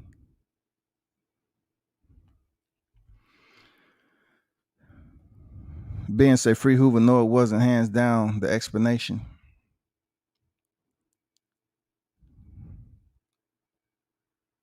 His father didn't seem to look at his son and say, my son isn't right. He did. He wanted him to go to the hospital. He did. Lopez Sr. did. He told him, he said, go to the hospital. He wanted to go to the hospital, but Teo didn't want to. Teo did not want to go to the hospital. For those of you that just may have want to basically archive this article, there is the link. Once again, I want you to be understanding of the receipts, and you can take it in as you want. You can catalog what you feel is valid and what you feel is not.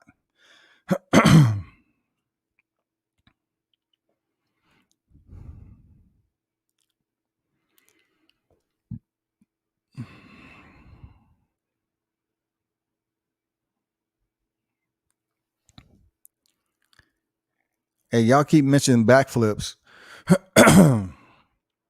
Why is that important, dog? Once again, people, my people, please listen in. When he felt when he would start to go through the rehydration process, that's when his body start to feel a certain way.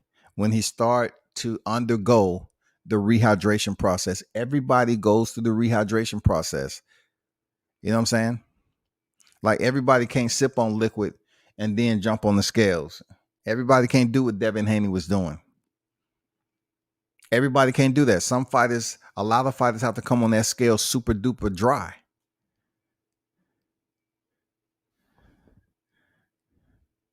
They have to come in that motherfucker desert dry.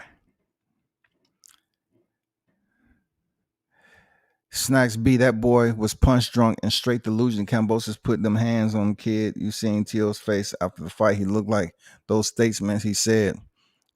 Hey, it's been a lot of fighters that was bloody. But with that said, we've seen a lot of fighters walk out of the ring bloody and they're winners. They have their hand raised. You know, it happens. Cuts happen. Did the cut happen from a punch or a headbutt? Did the punch happen from a punch? I mean, did the cut happen from a punch or a headbutt? Everything about this is making Teo look bad. How? How does it make him look bad? Because the man still fought and he didn't feel 100%. How does it make him look bad? Now think about it. Really, is this something that's making a fighter look bad after all of what we've experienced of domestic violence, criminal violence, criminality, when it comes down to seeing these fighters out here committing an act that's questionable? Does this really look a certain type of way when it's coming down to health conditions? Come on, man. Like, was he somewhere punching on somebody because they tried to take a picture of him? Was he caught stealing? Does he owe the IRS? Was he caught on film choking his spouse? Does he have a firearm conviction? I mean, is it really that bad, boxing fans? Y'all know this, man. Is it really that serious?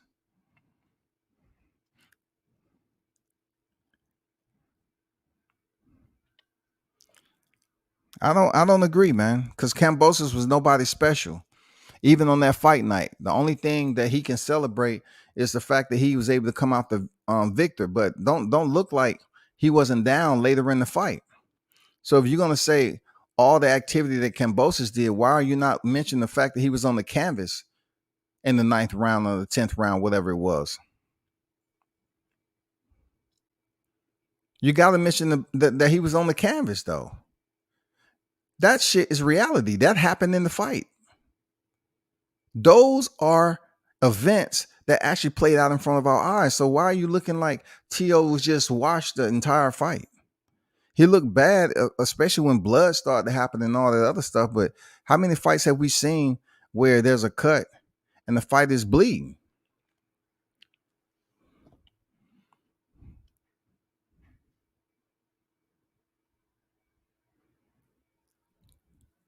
Look, one thing y'all have to understand about this erasing of the comment. Check this out. Everybody's in the live chat. Nobody is erasing anything. If you are placing words in there that goes against the damn regulation, your comment would not be seen automatically within YouTube. The rule that is in YouTube that I have set on this channel, that you cannot place certain things in the comment section. No one is erasing. I don't erase comments.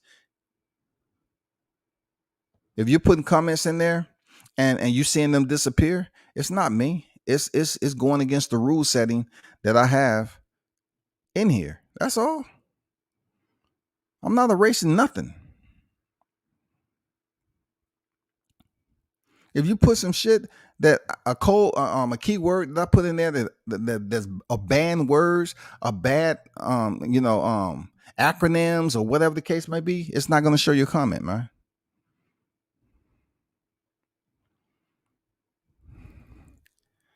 This is exactly why EJ pulled out of the Pac-Man fight.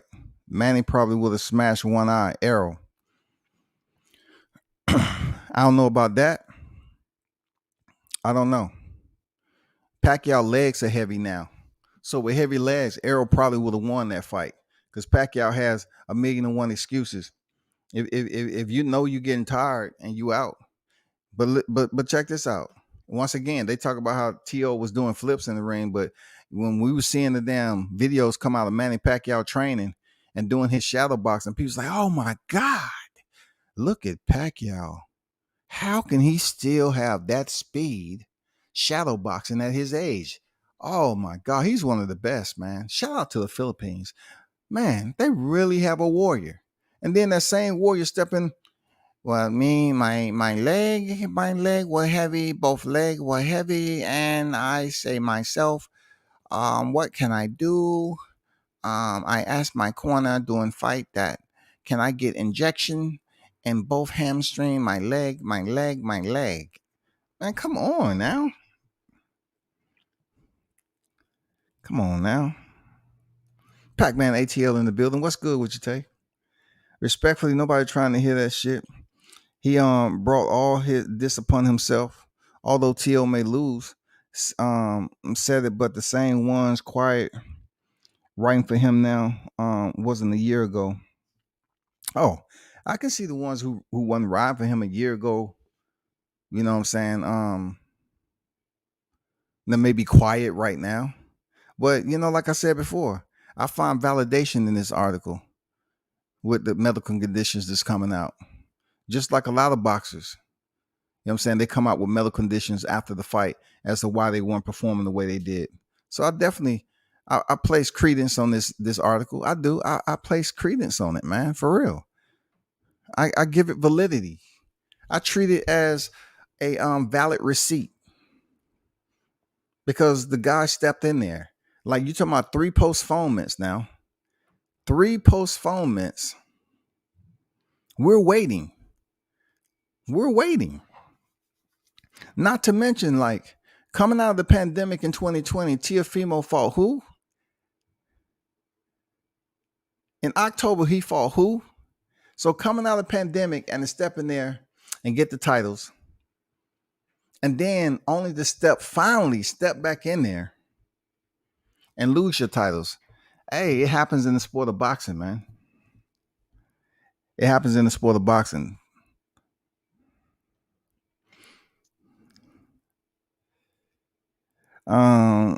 If anything, they talking about media, MF.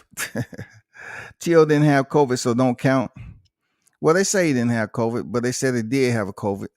But COVID not even a topic of this discussion. It's the fact that the man had air in his chest. It was at a point where it wasn't internal to his lungs. He had a medical condition, an ailment that could have prevented him for being, probably could have took his life or him passing away from it or not being alive.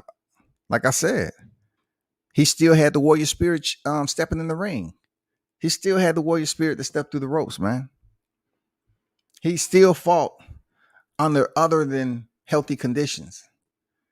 With all the pressure he had on his back, postponing the fight and all that, his dad wanted him to go to the hospital, but he chose against it. I got to salute that man. I got to salute him.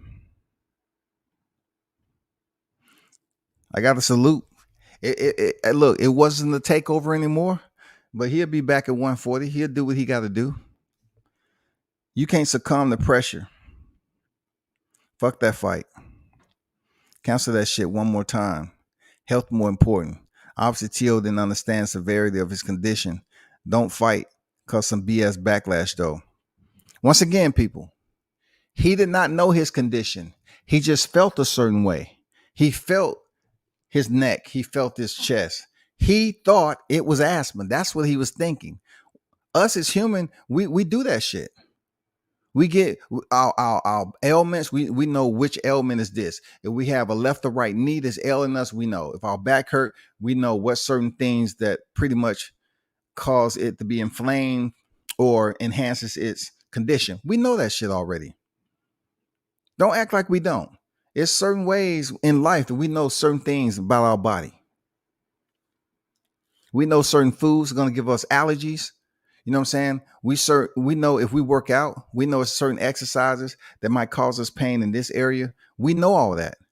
So, like Tio said, let me reiterate, he thought it was his asthma. Once again, let me reiterate, Teofimo Lopez believed that it was his asthma, but he was feeling much worse than the usual conditions. So instead of going to the hospital like his dad wanted, he said, you know what? It was a lot of pressure. When you're talking about Bud Life sponsoring you, you know what I'm saying? You getting all these sponsorships. You being on these movies.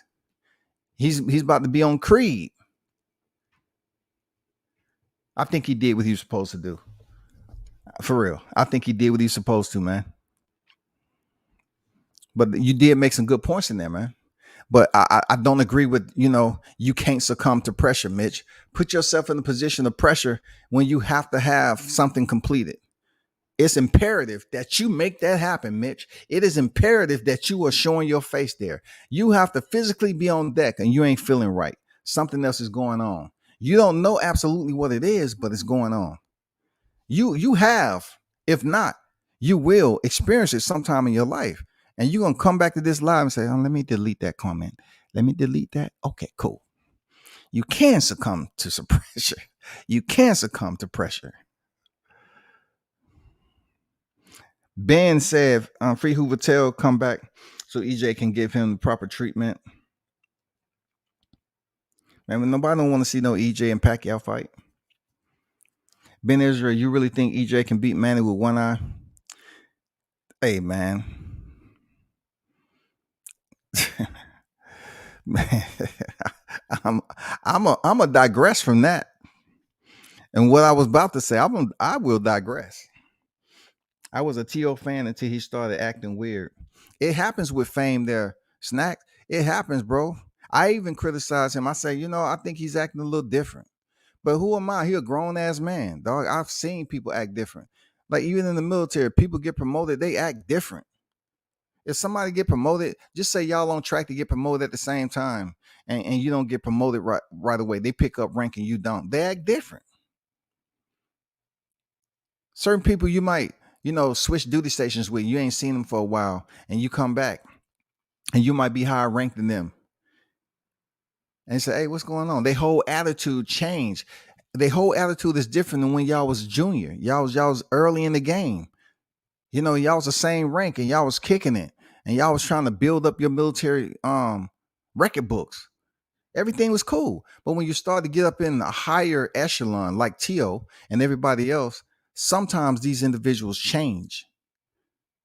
Their whole aura and demeanor change. Their ego expands. Their arrogance radiate. It happens, bro. So I'm definitely not going against you on that there, Snacks B. I mean, it happens, bro. I don't know about that. I'm not a psychologist. Even though I did, I do have it on my college. It was a couple of classes I had in college, but that's outside my scope, though. Look, I am unqualified to provide you with a prognosis. You know what I'm saying? I can't do it. Lil Simone Biles said pressure bust pipes. Absolutely there, Hoover. Shout out to the Olympian Simone. Absolutely. And look, the individuals that's on this live chat know pressure burst pipes. Pressure is absolutely different for every situation. Whether you got to make a life or death situation, that's pressure, right? You got to decide whether you want to make a life or death situation that's going to cost you your life. That's pressure, right? But it's easy for me to explain a story to you without us actually being in reality at the moment of the story. It's different for me to basically give you a scenario of a story of a situation that's pressure that may cost you your life. What are you going to do in that moment? Well, before we get any more in depth, I want to take back to Teofimo. You know what I'm saying? I mean, I think this total bullshit. This what you're doing right. No, man. Every situation is different. Every human being is different.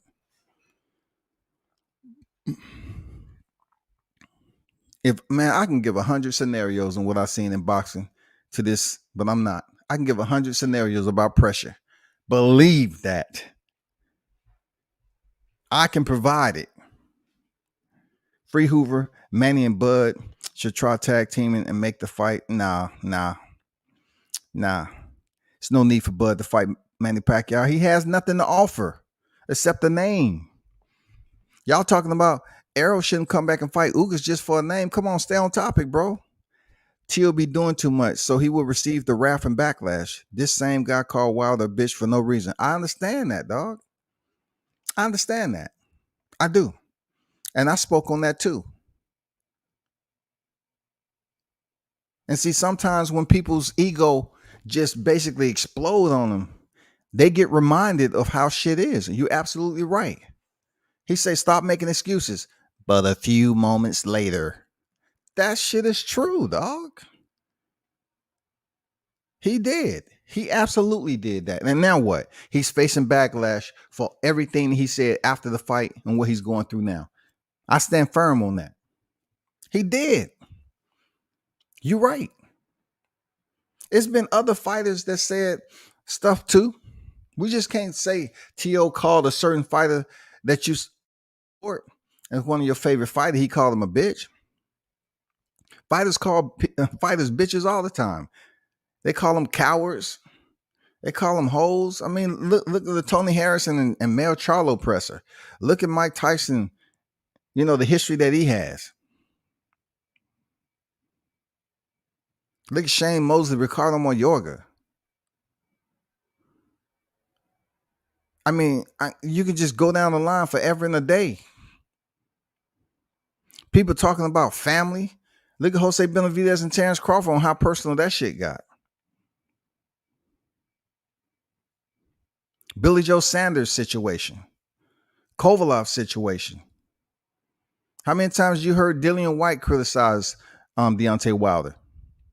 Let's not make excuses for Dillian because he's across the pond and they want to feel sorry for him because he can't stay awake in big fights. Come on, man.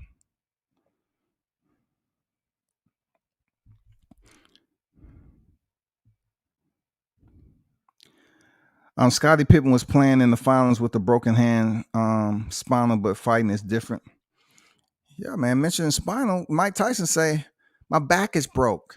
And Jim Gray said, what do you mean? What do you mean? What do you mean? Spinal. Mike Tyson has fought through adversity. Spinal. Free Hoover say, ESPN wanted to know why T.O. was off that night. And they got their answers. They did, man. People can't look at this shit. The much as we talk about the certain circumstances of events that play out, and then we come up with everything we want to talk about it on here. And then in this specific situation, since it's fresh, people want to downplay it as if all of it's just false fabricated information. It's agitprop. Nah, this ain't agitprop, man. This is real life article talking about the post fight of how he felt. Now, of course, listen, I don't have a fight in the game when I'm behind the mic. You can believe it or you don't have to believe it. All I'm doing is I reference the article and I'm giving my opinion and coinciding with what the article had to say. That's all I'm doing. That's it. That's all I'm doing. I'm just giving you my take from what the article is and what I knew leading up to this fight. Like, once again, I remind people, I have talked previously. I do have communication with David McWhorter. I have talked with certain individuals that deal with Teofimo's team. I didn't come on here every time and make a thumbnail and put it out there. The only time you really heard me speak on it is when Shalom had said that he was having problems cutting weight. I really didn't talk about anything else. I mentioned that he had an injury, but I really didn't regurgitate that information a lot until he was done with weigh-ins. Until the fight was over, rather, not the weigh-ins. until the fight was over. I really didn't talk about it. He did have an injury. Even Teofimo mentioned he had an injury. But this article really doesn't speak on no injury. It speaks on a medical condition that could have resulted in a life or death situation. That's all I'm saying. It really don't matter to me who disliked T.O. That don't matter to me. If you dislike him, I don't have a horse in the race when trying to defend this situation. If you don't like the guy for whatever reason, because boxers, whether people like or hate, love him or hate him, everybody's gonna have their own reason for that. What's the reason you love him? What's the reason you hate him? Okay, I got it. But I'm not gonna take it personal for anybody who don't like Teofimo Lopez. Okay, cool. That was a comment when you were just talking about it. Now I understand what you were saying at World Combat Sports. Yeah, I'm going through these comments, man. I'm trying to cut the response down. Efree Hoover Spence didn't pull out the Pac-Man fight. The examiners found the eye injury and pulled him from the fight. His crazy ass was still trying to get in there. Went and got several opinions. See, Mitch up here advocating for Spence, boy. Line for line, he's advocating for Spence. He's speaking about him getting several opinions just off what he heard on social media. Spence know damn well if he was having problems in sparring there, Mitch, and the dang sparring footage was leaked. You think if he was having sparring problems with a Manny Pacquiao lookalike, you feel that he was going to step in there with that eye issue with Manny? Y'all capping for sure, man. Come on, Mitch. Don't try it, man. Don't try it.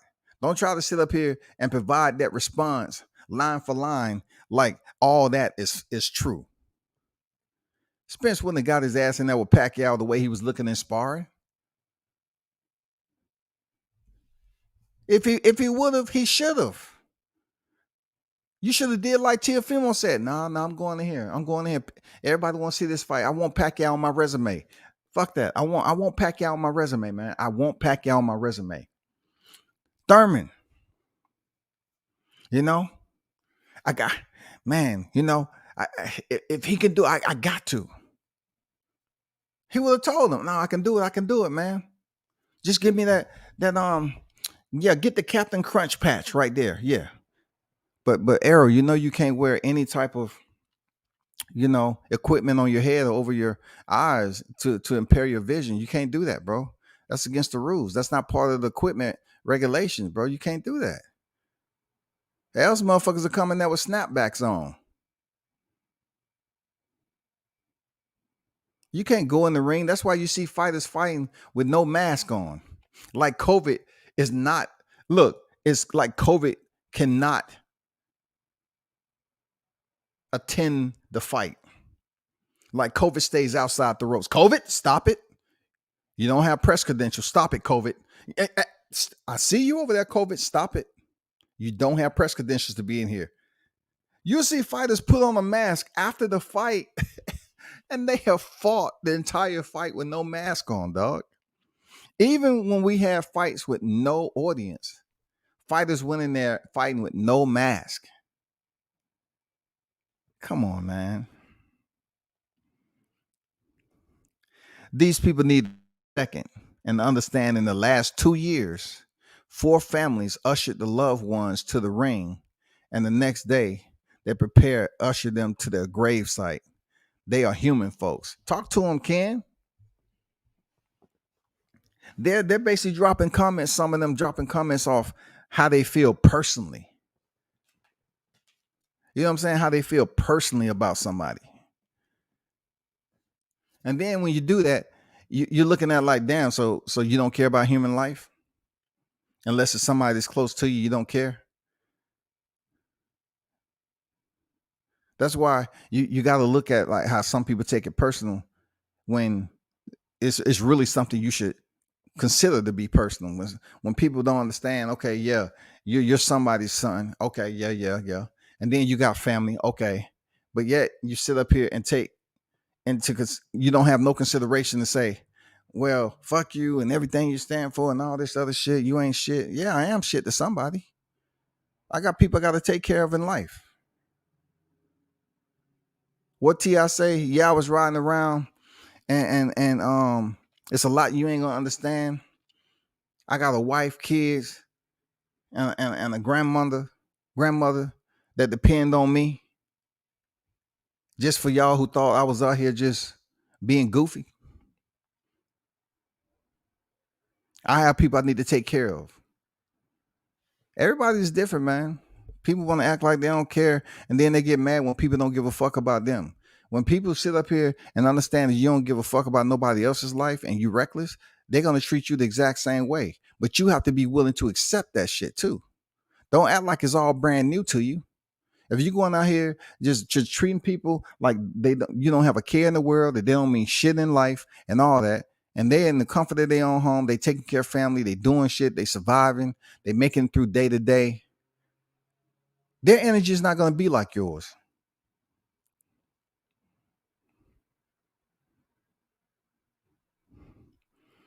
Sir Kane, exactly. That's why I say Tio was irresponsible. He admitted to fighting because of the pressure. That's bullshit. Pressure is not worth life. Oh man, I totally disagree there, Mitch. Real talk. I totally disagree with you. Just revisit this when you have pressure in your life that you really have to stand up on your own. You know, it's funny how people say stand on your square, right? But what are you standing on your square for? Where's that phrase even related to? If you're talking about standing on your square, what allows you to stand on your freaking square? Why are you standing on your square? Because it's something that you have to make a decision about that's going to be tough. It's going to take you outside your comfort zone. That's what standing on your square means. Stand firm in what your belief is, even though you're going to get some damn backlash and you're going to receive some damn precipitation. Stand on your motherfucking square. Ain't that what they say? Stand on your square. Stand on your square. Guess what? Most of the people that say stand on your square, you're trying to defend. Defend what? A tough situation, man. As much as I hate to see it happen, I'm glad the doctors made Spence sit his ass down and get the eye surgery. He wanted to fight and get the procedure and fight and get the procedure done after fighters were afterwards. Fighters are gladiators. I don't know, man. I mean, you're saying the fighters are gladiators when it come to Spence want to step in the ring for his eye, but yet Tio made a dumb decision. Why isn't he considered right off the rip a gladiator? Why isn't Tio considered a gladiator? Why isn't Deontay Wilder considered a gladiator, being that he felt a certain way before he split the ropes? You gonna pick and choose who's a gladiator when they pretty much made the same decision under undue circumstances? They made a certain decision to continue to engage in the combat sport when they know they wasn't physically 100%. Come on, man. I mean, you got to give Tio his flowers too, man. I mean, when Israel Vasquez still fought Rafael Marquez with one eye, Vasquez has a glass eye now and said he don't regret it. And Hoove, I'm glad you mentioned that because I always talk about Israel Vasquez. This is the deal with Vasquez. Vasquez was coming back to fight prior to being fully healed from his eye. He wanted to come back and fight. Yes, he had pressure, but he wanted to get the paycheck too. So he returned. The fact about Vasquez is that he was in very, very tough fights. So that eye didn't have time to properly heal. And in a sport where that is your profession and that's your way of living, some fighters come back too early. And Vasquez ended up losing his eye. Once his career was over, he was forced. First of all, he was forced out with that eye that never properly healed, and they had to remove it. You can't keep a dead eye in that motherfucker. You got to remove it. So good point there, Hoover. Damn good point bringing up. I always talk about Israel Vasquez on how, fighters just make decisions. He's a perfect example that Hoover mentioned. He's a perfect example, dog. An individual that locked his eye because he was returning back to the fights too early prior to being cleared. It was against the wishes of those individuals who knew his eye was fucked up. But he was like, I got to fight. I feel good. I feel good. Look at my hands. Look at my hands. I'm sharp. I'm clean. I'm good. I feel good. They say, listen, Israel, It doesn't have anything to do with your hands, my friend. It has something to do with when you get hit in that eye. Let's work on defense. I mean, these fighters have their own mentality, bro. Shout out to Israel Vasquez, man. Shout out to Hoover for mentioning that portion of history. That's good shit. 3 or 4. No, it was 2 people in the ring. That overhand cut him 1, 2, 3 times with plus lumps. His statements in his face after the fight was in agreement. Well, I'm just gonna leave you and your dislike for Tio. You keep on being descriptive about the post fight, and that shit is over with already. You know what I'm saying? Young billionaire on deck, man. What's good with you, bro? He said, "I'm glad he didn't die." Free Hoover, see, that's the gladiator shit. Young billionaire, stay on the grind, little bro. This man down today, tomorrow. Shout out to young billionaire coming over here. I ain't never seen you over here, man, but shout out to you, bro.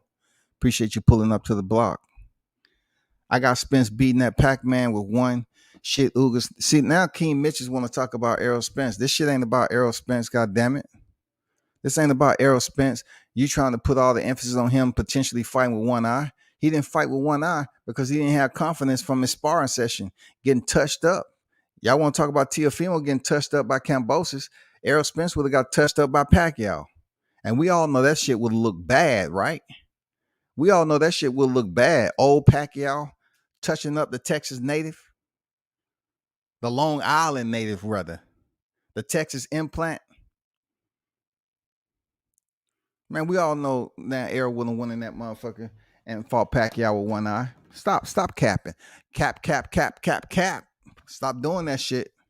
Stop doing that. Don't let me put the Ryan Garcia special up here, that Mitch, for you. You up here capping for Errol. You up here capping for him, dog. Let me find my spot. Let me find my motherfucking. Let me. Tank, I'm gonna say it in front of Mike and Jeremy. If you do not take this fight, your legacy is forever tainted. Nobody will ever remember your name. Nobody. The money's there. I know you love money, but money's there. Damn. If you don't take the fight next, your whole legacy forever is tainted if you don't take the next fight with me. Oh my God. God damn, Tang. I ain't never heard no shit like this. Ooh, he's capping, capping. He's capping, capping. Ooh, capping. Ooh, he's capping.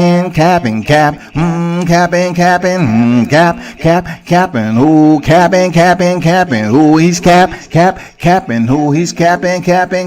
Ooh, capping. Ooh. I just thought I'd play that for Mitch because he's up here just capping for Errol. Stop it, Mitch. Don't let me start up on you, Mitch.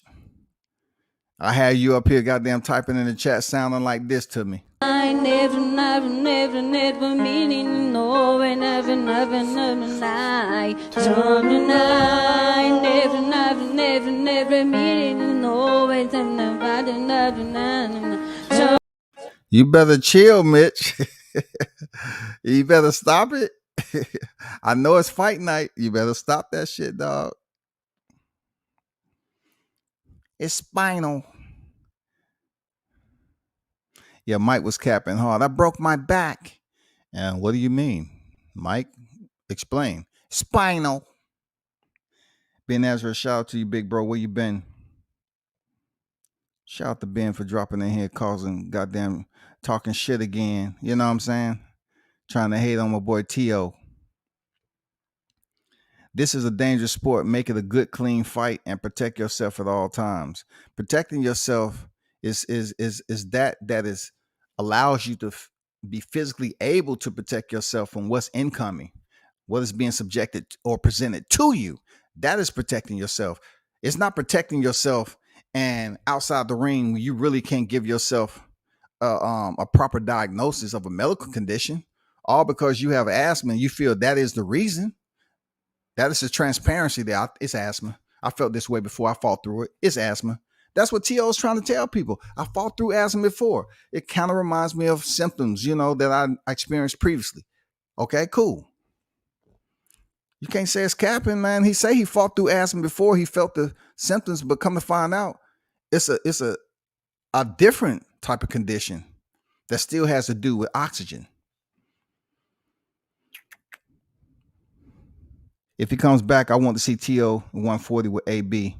Nah. AB's supposed to come back though. AB, I take that back. It wouldn't be bad, but I would rather see AB in there with somebody like Ruger Rue, who's at 140 already. Like Ruger Rue is a dog, I like to see him in there with somebody who's been at 140, not T.O. that's coming up to 140, and we already seen what AB looked like against Alfredo Santiago, I believe, whatever his name is. He fought before Richard Comey knocked him out, and he didn't look too good in that fight. So him stepping in there with Teofimo Lopez, people would probably ask for that fight because he's coming off a loss to Kambosos. But man, Adrian Broner have been able to let his hands go like that. So that's the anthem. Thomas in the building, man. What's good with you? Say salute WCS. Hope all is well. Appreciate you, fam. Same to you, man. Hope everybody's good out there. Stay away from that Omicron variant. The Omicron variant is stateside. Goes to this day on deck, man. Salute, family. Salute to you.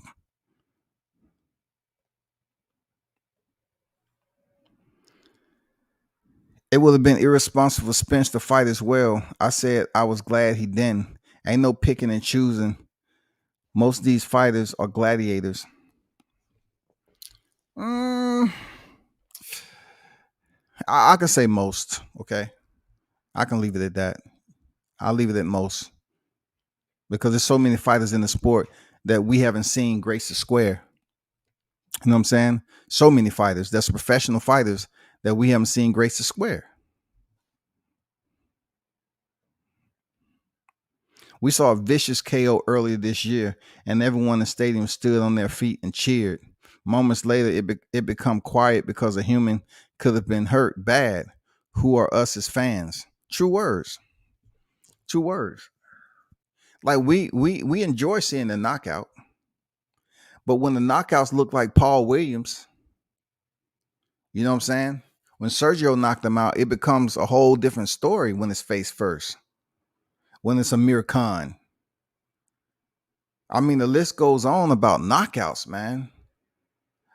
Did y'all ever see Codgerton fight? What's his name? What is his name? Eric Codgerton. He's a black fighter. The way he was knocked out, his wife was ringside on the apron, then trying to hold him. Dude was absolutely knocked out cold. It was a dangerous situation. I thought he had died. Just think about the female that was just in there, this female fighter.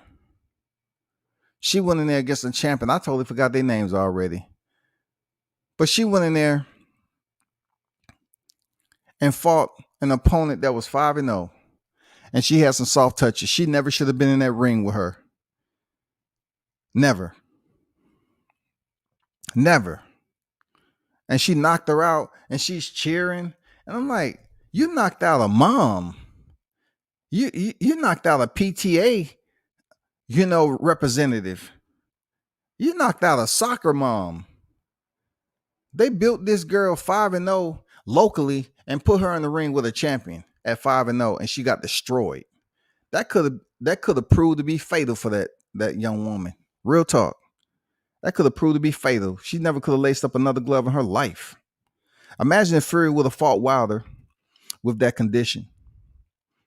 He would have got Hallmark cards and flowers. Yeah, man. They would have been goddamn running ringside. Fury, you okay? Because we know the Fury fans was really the Deontay Wilder haters. We already know that. You know what I'm saying? Most of the guys that's not supporting Teofimo are the Devin Haney supporters. That's just life. Just like when Sean Porter stepped in there with Terrence Crawford.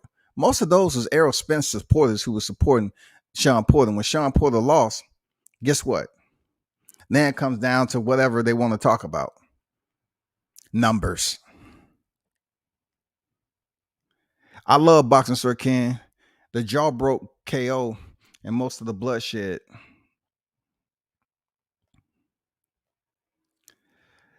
F. Free Hoover, default him with a dent on the side of his face. You only get credit if you fit the complexion protection program. Absolutely. And you know how many lives that was presented on this YouTube community about that situation? They wasn't satisfied till he went out on his shield like he wanted. I always say, man, he fought through the toughest conditions I've seen of this era. For real. Like what happened to him in the WBC, I have the receipts on the live. I say it's gonna take an act of God for him to walk up out of that rematch with his belt. I said it. He lost. All the controversy and everything with Tyson Fury. He comes back in here. For whatever reason, he looked the way he did. Tyson Fury stopped him. You hear people talking about Deontay Wilder now? No. You know why? Because he's not around. They feel that they're satisfied. Their appetite is satisfied. But yet, I feel that he was cheated from the first fight of the long count. And you can hold me to this. I even asked Jack Reese in an interview. I told him that I thought his count was long. I absolutely did. I know it's people gonna hate because they can't be privy to information. They own 10 fights like that. But shit, I've been in some a part of some situations that I don't even talk about. I asked Jack Reese. I told him that I thought the count was long. That was a real bad situation for Wilder, man. But I don't pocket watch. I don't say, well, he'll be all right because he made money. No, the history part of it is tainted. Because now people just look at Tyson Fury being the better boxer because Deontay Wilder was knocked out. But yet, stemming from the first fight, it was a long count. And then something else happened in the rematch with all the damn gloves and the tainting of water and firing of Mark and all this other shit. Gabby in MMA KO'd a granny. Shit made no sense. Yeah, man, it's a lot of shit that happened on the lower tier that people not talking about because they don't look. They're not connected to the fighter themselves. They just see it on TV. Oh man, so and so got knocked out. They shouldn't have been in there. They need to take some time off and train harder.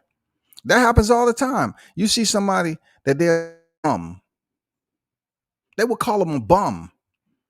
But this person's been knocked the fuck out. They sleep.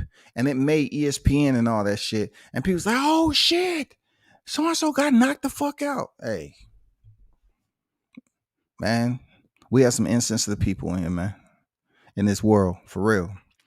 I watched the Ray Boom Boom fight when I was young, and that guy died.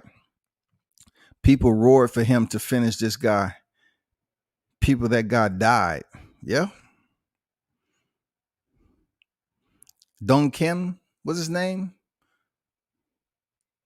Wasn't it Dong Kim, something like that? Guy died, man. You know, what about the other guy? What about Charles Conwell? Charles Conwell fought one of the nicest dudes.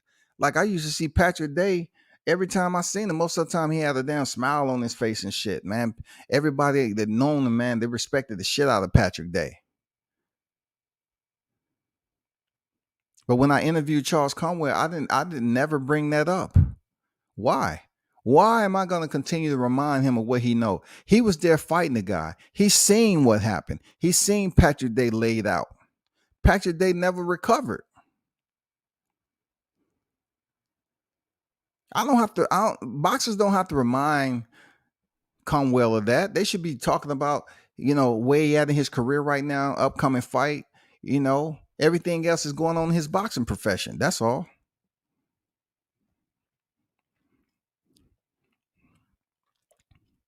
Deontay fought with third-degree burns, broken arm, broken hand, dents on the side of his face, and more.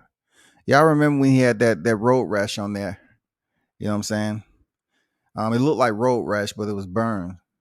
I remember him fighting that fight. He's fought with several injuries.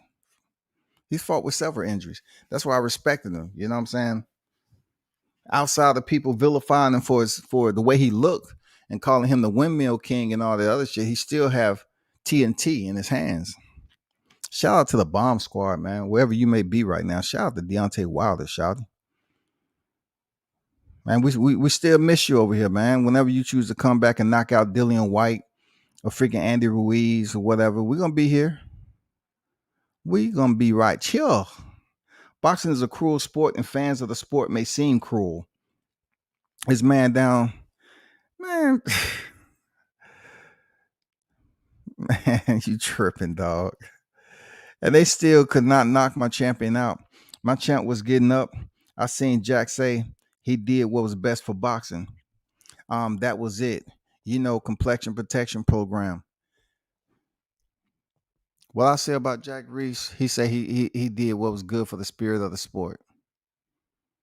It was absolutely bullshit to the fullest. I'm talking about a full toilet of shit with no water in that motherfucker. The water don't work. People just been taking a shit in the toilet. How are you going to do something for the spirit of the sport and go against the regulations for which the sport operates off of? How is that? That's called cheating.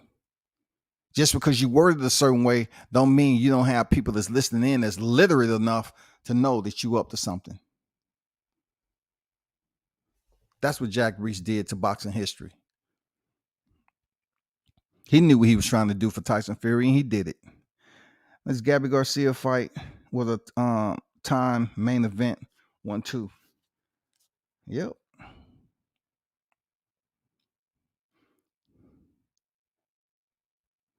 Yes, sir. They had the audacity to do Granny like that. Sad to see. Hey, man. What if Jimenez fighting Franchon Cruz Zern would have freaking knocked out the Zern? They would have said, oh, man, she's the next best. Oh, shit, she's the best. Not to mention she was dirty like goddamn Jarrell Miller. Man, come on, bro. They would have said, oh, man, she beat her ass. She's a new champion. And then she come back dirty. Oh, let's increase the levels. Increase the levels.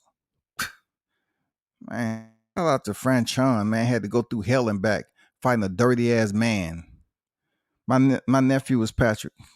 He's from Long Island. Oh, my nephew knew Patrick. All right, that's what's up. Just shout out to Patrick Day. He doesn't get spoke on a lot. But, a lot of people, they used to talk about him. I never seen him in life, man. I think I did one time. I think I did in passing.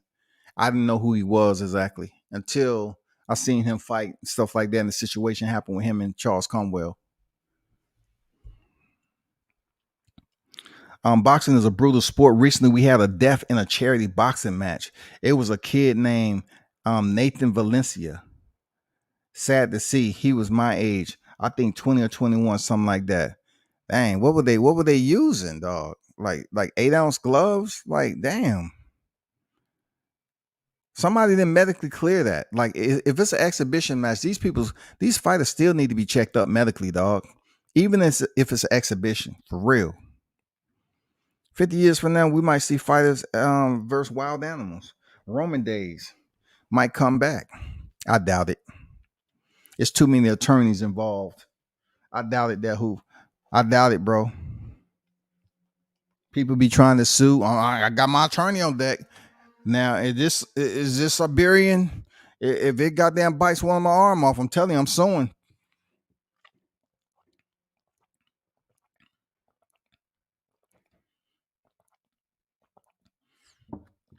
People out here trying to fight motherfucking bears and shit, getting their face slapped the fuck off, and then get on TV right after, months after they face transplant, say, I want to sue because my life has changed. I didn't receive the proper protocol for facing a Kodiak bear. I never knew, nor was I informed, that the Kodiak had that type of power. Now I'm disfigured for life. I'm asking for your help to get me back to normal, to get justice for this type of gang fighting, this cockfighting. I did not know. Oh, man. I did not know a Kodiak could hit that hard. I swear to you, I shit myself.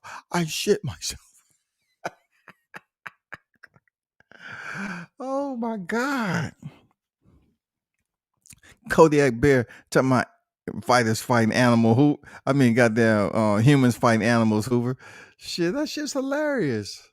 You know what I'm saying? That was the first time I saw my face in front of my face on the ground, bleeding. Why? Who sanctioned this? And I only made $1,253. And this figure for life. Headgear and stuff were present in Nevada State. They're investigate, but you know where that go. Hey, did they sign a waiver? Did they sign a waiver? If they signed a waiver, it's gonna be very, very tough. If they signed a waiver, dog. You know what I'm saying? They signed a waiver. It's gonna be difficult. I'm telling you that Nunez, man. That's how it is, bro. I'm telling you. Ghost says, reminds me of my homie the other day who was down to take 25K for a concussion. Hey man, 25K, your medical bill is gonna far exceed 25K, dog. Your medical bill is will extend outside of 25K.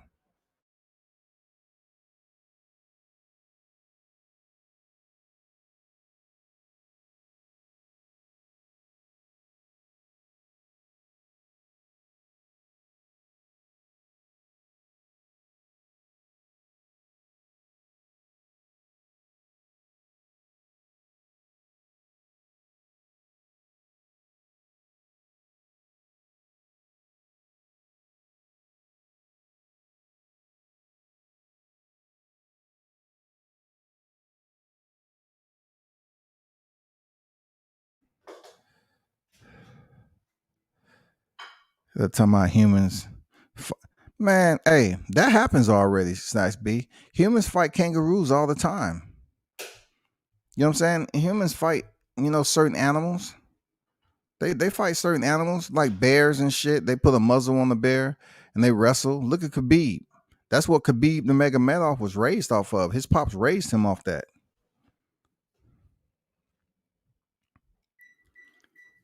He said, "Don't do it, please don't do it. Trust me, this shit ain't a game."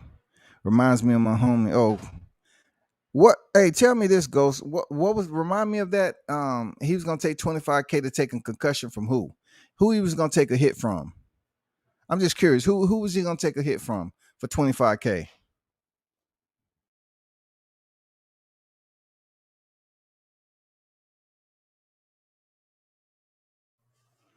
He said they have a whole promotion for that in South A.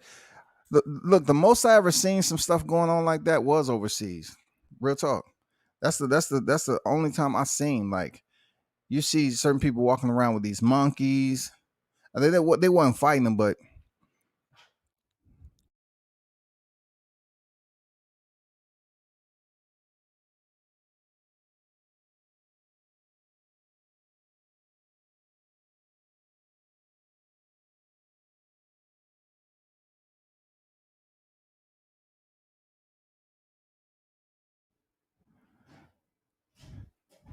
yeah, man, you go overseas, you're gonna see certain things like that when it comes to animals that's not too vicious. Like a kangaroo will kick the shit out of you. You know what I'm saying? I can tell you who we won't see fighting an animal. A human that won't be fighting a particular animal, and that's a hippo. A hippopotamus, you won't see a motherfucker rolling up on the hippopotamus trying to punch it in the face. That shit'll goddamn bite your ass and drag you in the water. Them some smart ass animals. You won't see people fighting a full grown elephant. And then with some of these animals, you can't even put a muzzle on them. Anyway, but y'all check that article out, man. Let me check something right quick with these weigh-ins.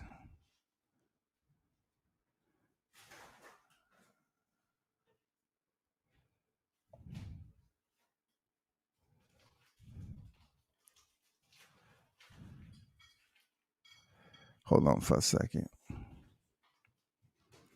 See,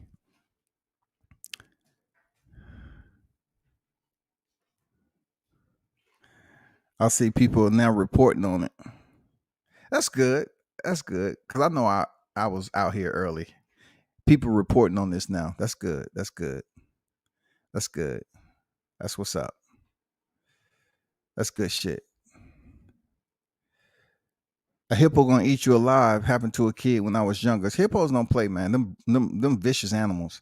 And the fact that they fat as fuck and then they can still run you down on land, man, that's just crazy. Yeah, you right, Snack. You know, I don't want to make this a hippo type of day alive.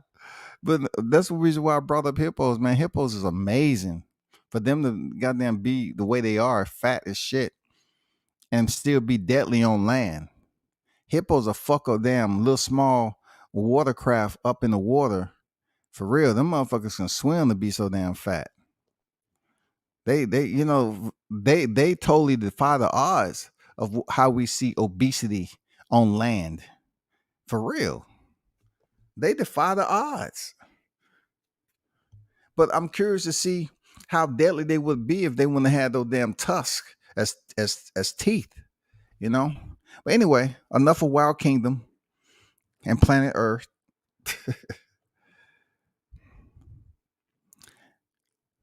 When is the damn weigh-ins for Javante? When is the weigh-ins? The weigh-ins at 4:00 p.m. Got you. So the weigh-ins are like 30 minutes for Javante Davis and Isaac Cruz. The weigh-ins are like in 30 minutes. Showtime weigh-ins. Got you. Got you. So the good thing about this fight is what's next? Let's get to the other potatoes that's on the plate. What's next for George Kambosos' capping ass? Do y'all believe that George Kambosos is gonna fight Devin Haney next? I need to hear what you have to say. Do you believe the energy that you was getting from damn Kambosos when he say, listen, it's all about how you look? And then Devin say, what are you talking about? Why you keep saying it's all about how I look? Think about what Kambosos is doing. Kambosos didn't look good in that fight, really. He didn't. He was on his ass late in the fight. In there with the fighter who had a medical condition. Let's not forget that. Yes, I'm going to speak on this shit against a fighter who had a medical condition. So therefore, why would Kambosos address Devin Haney and say some shit like it's all about how you look? I'm glad Devin goddamn responded the way he did to my why do I have to look a certain way, bro? I came off the Kambosos fight, not the Kambosos, the Yurkis Gamboa fight. Okay, I fought the way I did. It wasn't as entertaining, cool. And then I gave you more energy and up-temp fighting style against Jorge Linares. And that people just want to look at the 10th round. Well, guess what? When Kambosos was dropped, it was the 9th or 10th round.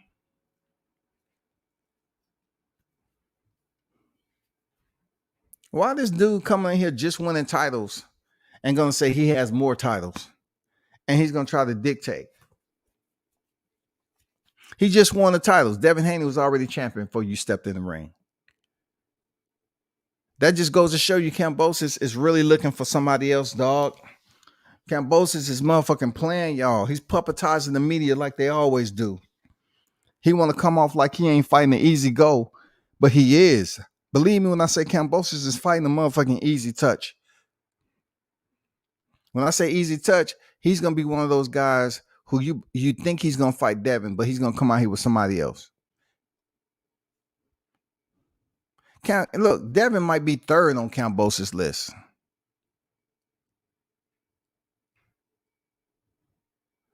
What's with that see how you look type of deal? He has the title. You sit up there and claim right there in front of the camera that you want to clear up all the confusion. It's only one blemish of confusion. Just imagine if you wearing a motherfucking black suit, right? And you get one of them seagulls that's up there, and that's a hating ass seagull too. The motherfucker's a hater. Motherfuckers done try to take it out with a pellet gun before. That motherfucker is damn sneaky as shit. That damn seagull already knows the damn scheme maneuver. He's flying around. Oh, okay, a black suit. Doom, take a shit on your ass. That's the blemish. We're trying to clear up any confusion in this lightweight division of who's the lightweight champion. The confusion is that WBC title basically brought upon by Mauricio Suleiman. That is the motherfucking confusion. Kambosos knows that's confusion. If you know it's the confusion, goddammit, you don't come up here and tell a man to his face, well, it depends on how you look. No, he has the strap. He beats Jojo Diaz. It don't matter if he stays and box the shit out of Jojo on the outside. He has the strap. So do you want to damn get clarification to the boxing fans to say that you're the man, you're the last man standing? I am the clear and definitive champion at the lightweight division. I am. The only way you're going to do that is you clean it out and appease these people. You have to appease them by fighting the last belt in the division. If Devin beats Jojo Diaz and a week and a half go by and we don't hear anything after the Lomachenko Comey fight, then pretty much he's with his team deciding on who he should fight. Is it going to be Devin Haney, Vasyl Lomachenko, or Gervonta Davis? Because I'm telling you, Gervonta Davis can go in there and you know, just like he fought Mario Barrios and Leo Santa Cruz, he can go in there and take a little punishment here and there and still finish the fight. Kambosos still may choose him because he knows what platform he's going to fight on. He'll have no problem. But the only thing about that is he wants the next fight to be in Australia. He feels that, oh, I came over here and I picked up the belt. Okay, I get it. I get it. You want to have the fight in your hometown and this, that, and the other. I get it. But we want to understand one thing, Kambosos. You said yourself that you have no problem fighting for that WBC title. All the talk and all the live streams has been posted in the YTC when Teofimo Lopez was champion. All that shit needs to be addressed. So in order for that person to address it, it has to be you, because Teofimo is no longer the champion. So you have to address what was going on. They wanted Teofimo, after he fought Kambosos, to fight motherfucking Devin Haney. Now that he's not champion, you're reigning defending. You need to fight him. We need this fight. If you that dude, you go in there and give us a fight. Devin's that dude, he goes in there and give us a fight. May the best man win. May the best man win. I truly think that Kambosos is an overrated fighter. There's nothing special. I look at Kambosos and for me to jump on his bandwagon and say, oh shit, you beat my guy. I'm a Kambosos fan right now. Nah, you busy in the limelight just like T.O. You acting like Andy Ruiz, goddammit. You get the smell of money and you start switching up and shit. But the only thing about it is that he didn't have a rematch clause. T.O. didn't have a rematch clause in that shit. He probably didn't have a rematch clause because, for one, he thought he was going to win, and two, he's planning on moving up to 140. So y'all can't sit up here and compare him not putting a rematch clause in there like Vasyl Lomachenko. Lomachenko's still at 35. So the why he didn't put a rematch clause in there, I have no idea. But don't think for 1 minute you didn't read this article. You know what? Let me get y'all. Let me read y'all the article, because I don't think y'all believe what I'm telling you. Let me let you read this article right quick, dog. We have to address the mess. This article is making this round, man. I mean, they're speaking on this subject, rather, about Teofimo Lopez. It's not any fictional shit, dog.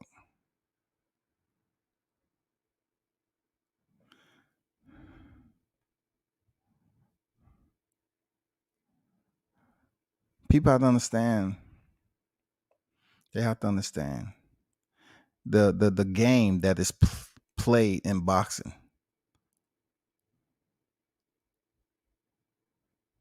Let me get to the article. They said Caleb Plant breaks silent after Canelo. I really ain't trying to hear. Right now, I'm not going to talk on what Caleb Plant has to say because you having the conversation and you just pretty much surrendered. Where you at? Where you at, Lomachenko? Where are you, my friend? We need to have a conversation. Where you at? Come on. Okay. Boxing News 24 says this. All right. Vasily Lomachenko targeting Kambosos for undisputed championship after Comey on December 11th. Why is this article out here if it's not something for us to take serious, bro? Kambosos knows it's out here. He's happy. What? You trying to tell me, my friend, that I may potentially fight Vasily Lomachenko? Oh, man. This Devin Haney, I don't know. Devin Haney, Lomachenko. I'm saying. It goes on to say Vasily Lomachenko has undisputed lightweight champion George Kambosos Jr. in his target sights. Once he takes care of business against former IBF 135-pound champion Richard Comey on December 11th. I hope Comey knock his ass out. I do. I hope Richard Comey knock Lomachenko ass out. Lomachenko would be a very difficult opponent for Kambosos, so it's not likely the Australian will agree to fight him. He appeared to be looking to cash in rather than fight someone that will beat him in the first defense. Interesting that writer will be descriptive like he was. Until last week, Lomachenko 15-2 and 11 knockouts had planned on facing Teofimo Lopez. That's an error. To avenge his loss and take back the belts. Lomachenko lost a 12-round unanimous decision. We already know that. Let me move on forward. Lomachenko wants Kambosos' belts. Of course, for the belts, it's my goal in boxing now. Once again, this is Lomachenko. It wasn't his goal when he was elevated to franchise. It wasn't his goal. It wasn't his goal. It's his goal now, though, y'all. It's his goal. It wasn't his goal to remain WBC world champion after Luke Campbell and just fight for the IBF. No. That wasn't it. He had to become franchised so he can frolic around and potentially not face Devin Haney. He knew what the fuck he was doing. He said, it's my goal in boxing now. Undisputed world champion. This is my motivation, said Lomachenko. We'll see, of course. I want this fight. But first of all, I have a fight on December 11th, and my focus is on this fight, Lomachenko said when asked if he wants to face undisputed lightweight champion George Kambosos. It's funny how Lomachenko switches up his shit and people give him all the respect in the world, all because his amateur damn pedigree. However, getting a title shot against Kambosos may prove difficult for Lomachenko because the Australian and his promoter Lou DiBella are looking at other options for the first fight at undisputed lightweight champion. Okay, they're recognizing him as undisputed lightweight champion, the same language I've been using. So y'all make sure y'all shoot these emails to them and criticize them just like you was doing me. All right, I please screenshot your letters so I can read them over the air that you are sitting up here writing these outlets on identifying Kambosos as the undisputed.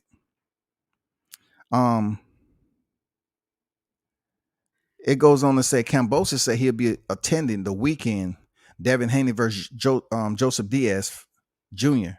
and Gervonta Davis versus Isaac Cruz.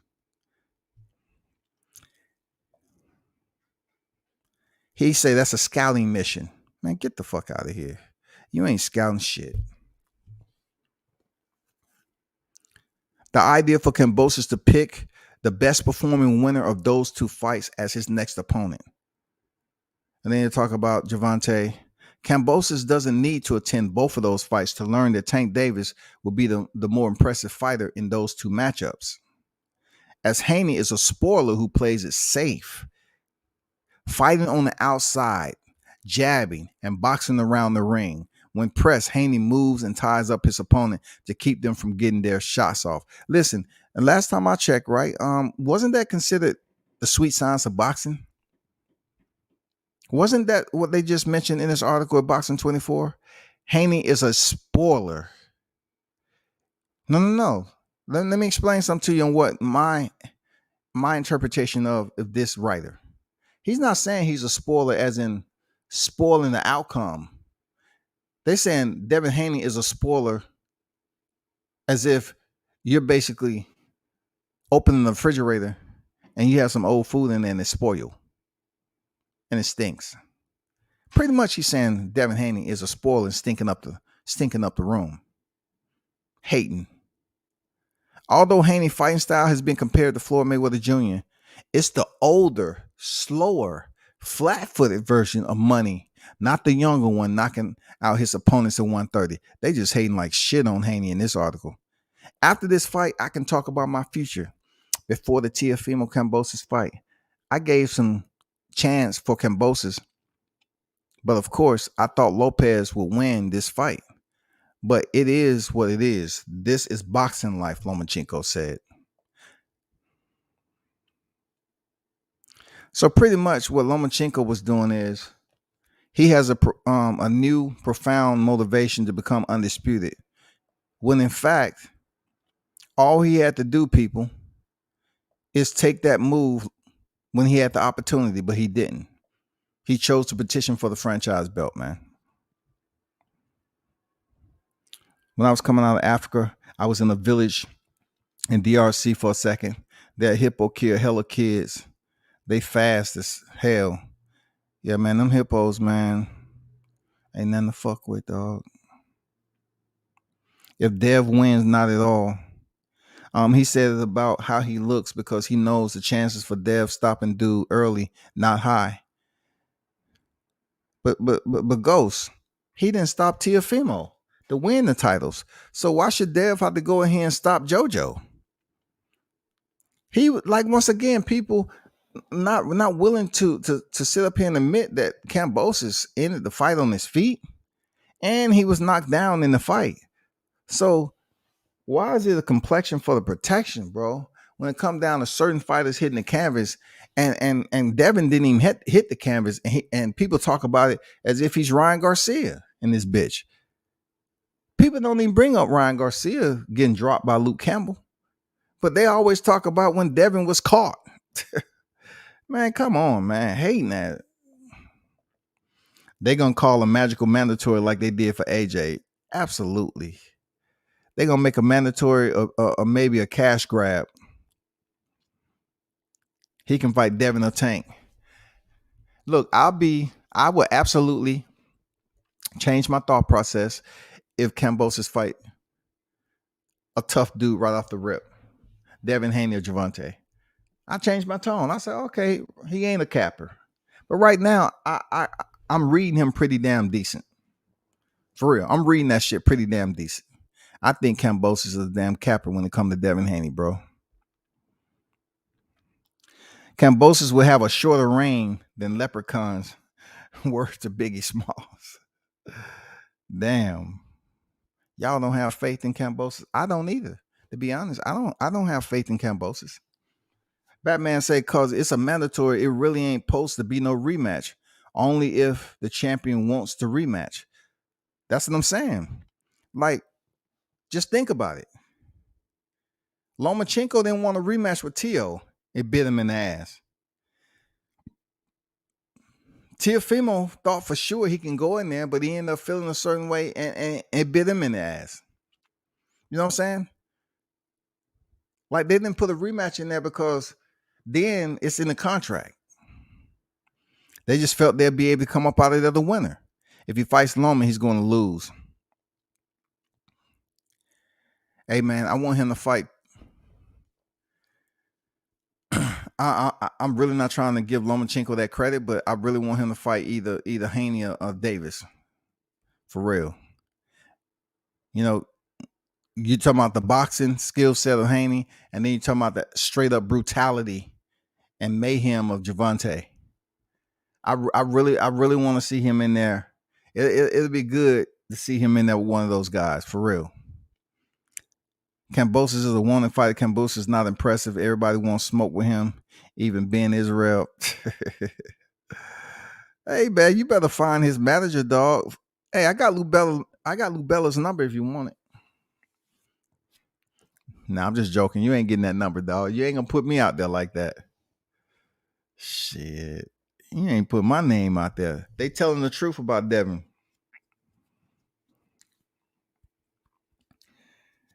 Goes, he needs to go to the moon and bring some moon rock back. He not fighting Devin. Devin say he'll fight him on Jupiter, Ghost. Devin say he'll fight him on Jupiter. No, Devin will spoil your boxing IQ. Taking what a boxer love to do away from Devin. He that type of spoiler. Devin the Nightmare Haney. Man, I don't know why that writer was hating on Devin like that. Talking about he's a spoiler. He's using wordplay and shit. He's actually making it seem like to the reader, he's the spoiler, like it's a good thing. And then preceding that, he's talking bad about him. He fights on the outside. He jabs. He keeps his distance. He clinches. So basically, they just diluted that whole damn shit, man. Illmatic in the building, on deck, salute. If Tank and Haney both get past their opponents, I think Cam will fight Tank next. Tank versus Cam will likely be for the WBA belt only. So Cam will have belts to fall back on if he loses. Good point, man. Good point. Because Tank said he don't give a fuck about those belts. And why would he only fight for the WBA? Why? Why is that important? Like Rolly is a freaking mandatory, isn't he? Rolly belt is higher than Tank's belt. If he still has it, right? Right? Why not Rolly? Rolly would be the WBA mandatory before Tank.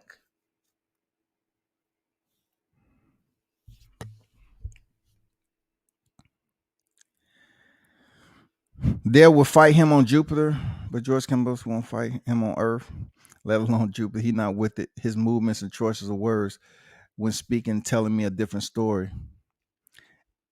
Hey, Batman, hold up for a second. I saw your post. I'm trying to see something right quick because the weigh-in's about to jump off for Tank. Hold on for a second. Let me take care of something right quick. Then I see about dropping the link because I've been on here close to 3 hours already. So I'm trying to find something out right quick. Let me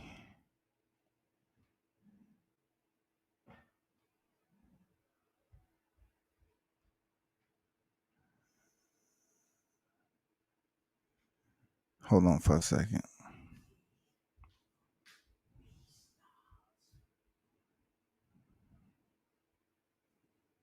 Okay, so it's 4:00, like I said earlier.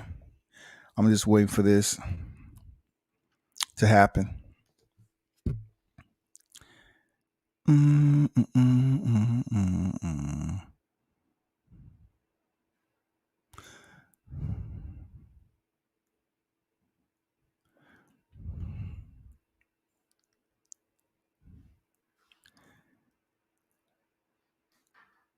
Davidson there put that dude to sleep. Will have belts to fall back on if he loses. I seriously doubt if Javante go up in there. Y'all give me a minute because I gotta I'm gonna drop back in for this weigh-in. I'm basically getting it right, getting it prepared. Y'all hold on for a split second, man.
in all of boxing, and people want to see a knockout. Right. People want to see you close the deal.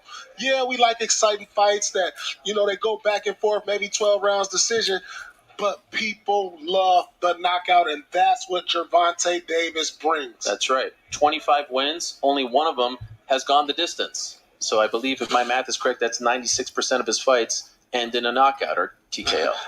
Knockout or bust for Gervonta Davis. That's right. That's why they call him the Tank. Gervonta Davis, Isak Cruz. By the way, we're going to go through the weigh-ins here. Jimmy Lennon's going to take over in a matter of minutes. I want you to look out for one guy fighting in the co-main event, Sebastian Fundora. Okay. This guy, 6'7". Some say 6'6", but rest assured, super tall, 154. Think about that. They call him the Towering Inferno. Yeah, I've watched him a few times. How tall are you?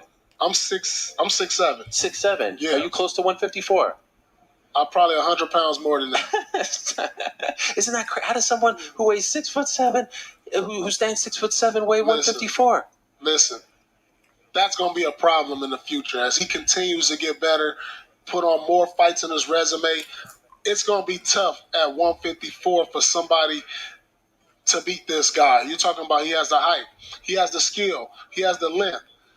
He has all the tools to be one of the greatest boxers all time because we've never seen anything like this in the sport at this weight class. And so as he continues to develop, watch out for this guy because I've watched him a few times and I was like, he's the future of that weight class, or as he continues to move up. Oh, absolutely. I mean, anytime you got a guy who stands that tall and weighs that little, it's an attraction in its own right. He's undefeated. His opponent, Sergio Garcia, also undefeated of Spain, fighting for the first time here in America. Gervonta Davis, by the way, fighting for the first time at Staples. He's fought once before in Carson, California. So this is a big deal for a lot of different reasons. By the way, there go the champ walking in. Here we go. We see him over here. You see him, Gervonta? You ever meet him before? No, I haven't met him yet, man. Maybe I'll meet him. There you go. There you go. Right there. He's got a few Gatorades. Cutting weight sucks, right? And this is no situation where they weighed in this morning. They actually are weighing in officially here. There's no official weighing here. This is the actual official weighing. But these guys, I don't think enough is made outside of the sport of boxing, combat sports. These guys have to deplete themselves, and then they have to get back up to get in a war. That's so tough. The toughest part of the fight sometimes is the actual fight with the scale. You know what I mean? Yeah, absolutely. Because most of the times you see fighters come in just to make. So my people, you're looking at this event on Showtime. Gervonta Davis is in the motherfucking building, and also you have Ariel Helwani and Paul Pierce on deck.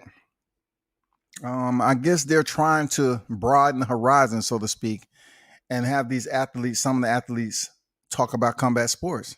Just because they played in a team sport doesn't mean they're not educated enough or intelligent to speak on combat sports. As with what we see with Stephen A. Smith, and various other voices that you hear out here trying to talk about combat sports. Paul Pierce is talking. He's doing all right, but as he continues to report on more and more on the sport, getting cool.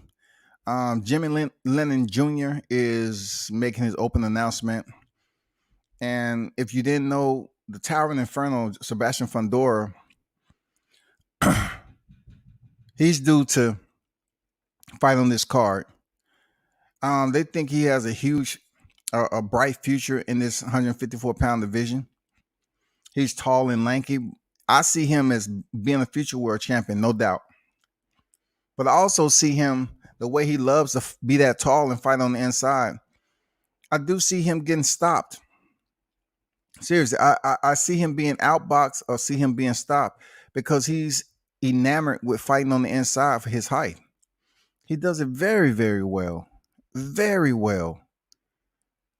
Seriously, he does that shit very well to be, 6'7"? So hold up, let me see who this is right here.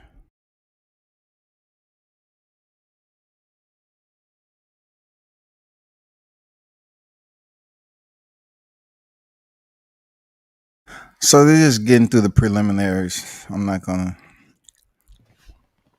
let them do what they do.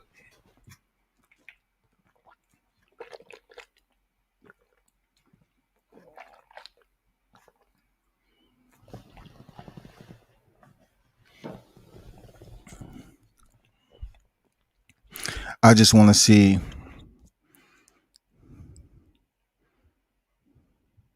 the last two weigh-ins.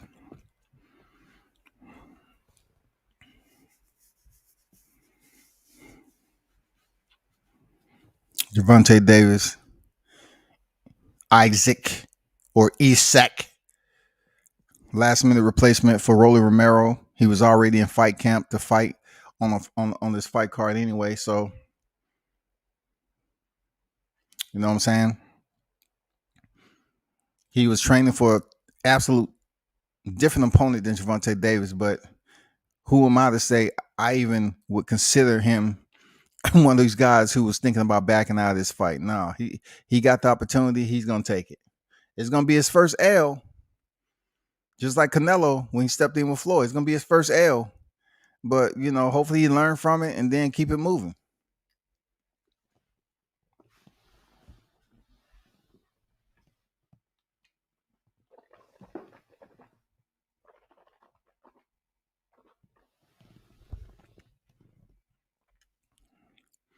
This is no unofficial weigh-in or nothing like that, ceremonial weigh-in.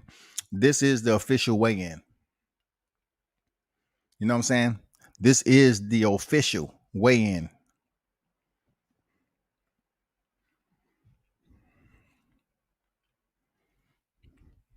Shout out to everyone who pulled up today. Brown on boxing on day. He said, get well soon to Teofimo Lopez, but he isn't getting any excuses from me. That's Kambosos' fight. Shoulda, coulda have been months ago, but he wasn't trying to fight. He got beat by Kambosos straight up. He was defeated, but it was other underlying conditions. I mean, y'all acting like Teofimo Lopez wrote the article. He didn't write the article. He didn't write the article, man. Y'all are vehement on Teofimo Lopez, boy. Y'all going in deep. Y'all coming this motherfucker swinging samurai swords, man.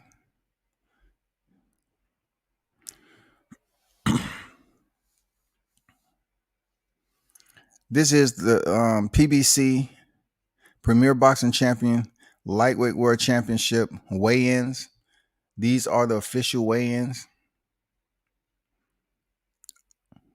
of undefeated Gervonta Tank Davis versus Isak Pitbull Cruz. Tomorrow, December 5th, 8 p.m. Eastern Standard Time, 5 p.m. Pacific Time. This is a Showtime pay-per-view. For those of you that plan on paying for it or doing whatever.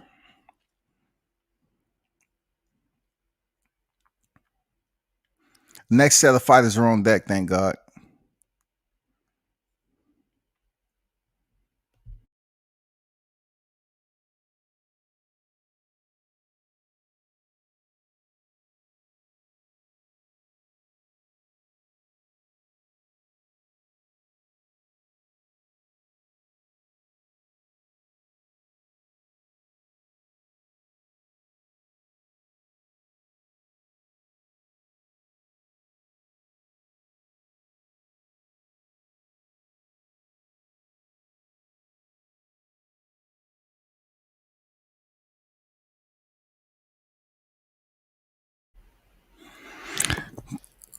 Carlos Adame is in shape. He's going in there against Sergey Daryanchenko. He weighed in at 159.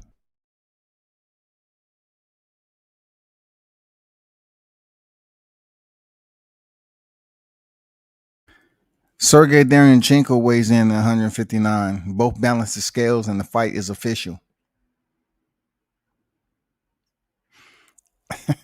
Hey, Snack, you know Paul Pierce don't know what the fuck he talking about, dog.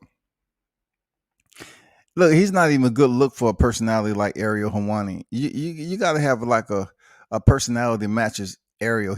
Ariel just seems like that school kid that wants to be popular with Paul Pierce, so he continue to try to lean in and talk in his ear and make him laugh. Paul Pierce sitting up there with no expression, no personality, like he's bored to be here.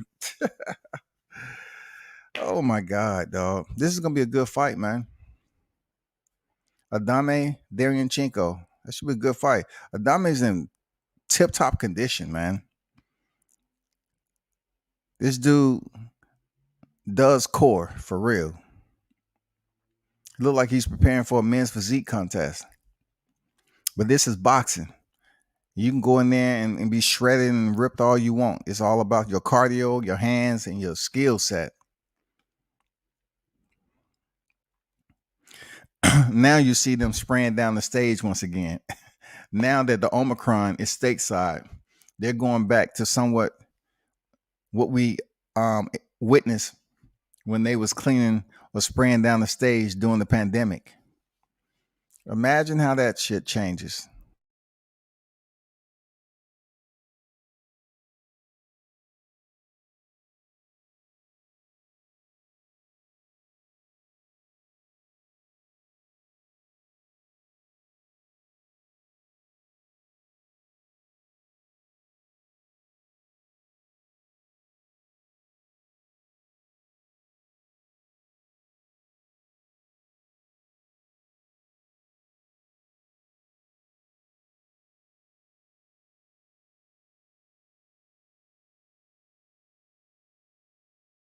Look at Sebastian Fedora, dog. This guy right here, man, he's blessed to have the joints to compete at this level. This guy is super tall. Like the only other fighter, I mean, I'll take that back. It wouldn't be. Like he just looked tall and lanky, for this weight class. 154 pounds, man. And he's that damn tall, 6'7". I'm surprised his joints are holding up, man. This dude's legs is crazy. Like either one or two things are going to go bad for Sebastian Fedora. It's going to be a knee or it's going to be an elbow. His limbs are extremely long and his legs are long. And he loves to fight on the inside. It's only a matter of time before something starts to crack. I'm just saying, bro. Next up is Gervonta Davis. They put Andre Berto on him. Let me see what Andre got to say. Who fought in MMA? I always want to see Andre fight in MMA. You never fought in MMA. You know what? I had those conversations. You did? I really did. I really thought about, hopping over there, see if I can win me a title in MMA, as well, because I know it's never been done. Right. But, I thought about it a little bit more. Not enough money. What is Andre Berto talking about? It never been done. What are you talking about, dog? What are you talking about? It's never been done. Holly Holmes did it. James Toney did it. Where's Andre Berto been? His brother competes in MMA. Maybe I missed something when he said it's never been done. What has never been done? Well, what has never been done? Boxers is coming over to mixed martial arts. Clay Collard. Clay Collard competes in mixed martial arts and boxing. What am I missing? Maybe I just missed something Andre Berto said prior to that statement. Now Gervonta Davis is going on deck with Isaac Cruz. Let's see what's up.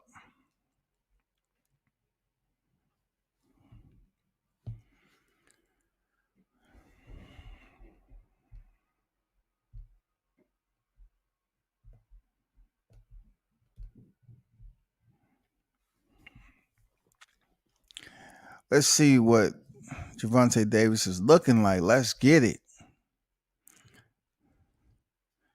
These face-offs so far have not really been impactful to build up this fight card for real. They just facing off and then leaving. Let's see if the pit bull give us a little growl or something, goddammit. Or he's just happy to be here. I don't fucking know. They go Calvin Ford, Gervonta coming in, baseball cap on, the way he usually is. Another day at the office. Another day at the office for Gervonta. First on the scales is Isaac Cruz. The world weight limit is 135 pounds. pounds. Onto the scale, undefeated in the past 5.5 years, the challenger, relentless, popular, and exciting contender, Isa Pitbull Cruz. 134 and a quarter pounds, 134 and 1/4. 134 1/4.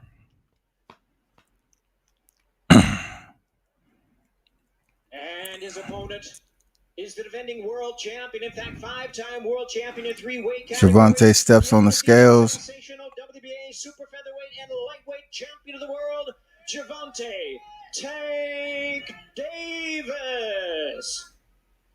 134 and 1/2 pounds. Gervonta 134 and 1/2. And just to think, it was probably people wishing that he didn't make weight. He's on weight. Let's see what the face-off is like. If it gets a little bit exciting. Leonard Ellaby is the mediator, so to speak. See, he looked good. 134.5. This right here is the time we just, we get this part of it over. We know all the hard work has been done. Yeah. Gervonta took a sip to try to rehydrate, get some in his system yet. He did take off his shirt though. Put on his baseball cap. No more distractions. Turn the phone off. That's interesting just to hear that process. Just it's night before the fight. I ain't never seen any fighter shorter than Tank Davis. You know what I'm saying? Before. At what point do you shut it down and you don't talk to people, or you just? You can't tell what Isak Cruz is thinking. That dude is stone face, man. That dude is stone face. Gervonta is like, I've been here, done that. I got the t-shirt. Gervonta gonna say something, watch. He gonna say something. I know he gonna say something. He can't leave this stare down without saying something to Cruz. Cruz say, no, I ain't about to turn away, shawty. I'm here. Gervonta ain't gonna break first. They're gonna have to turn somebody. Yeah. There you go. Y'all stuck.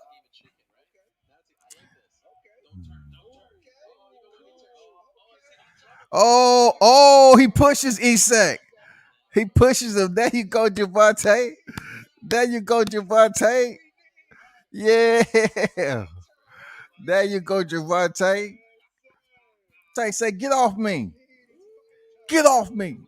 Disrespectful on Gervonta's part to go in front of the guy. I mean, Listen, right now it's mind games. Right now it's fight time. Come on. Gervonta push Cruz, man. Okay, let's take a listen. Maybe Isak's going to talk about this.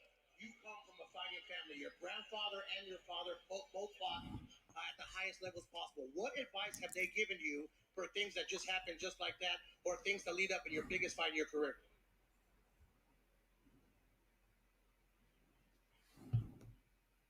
¿Qué tipo de consejos te dieron?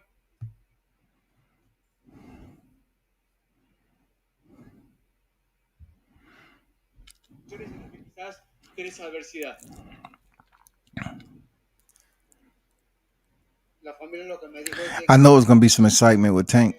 la dinastía Cruz y los mexicanos nos caracterizamos por dar guerras, y es lo que vamos a dar. Y que viva México. That was Viva Mexico. You should not be here. As of even this morning, they were saying you don't belong on this pay-per-view. You have been telling everybody under the sun that you do belong here. What's your last message to these people out there to show that you do belong? ¿Qué te hace pensar que sos capaz?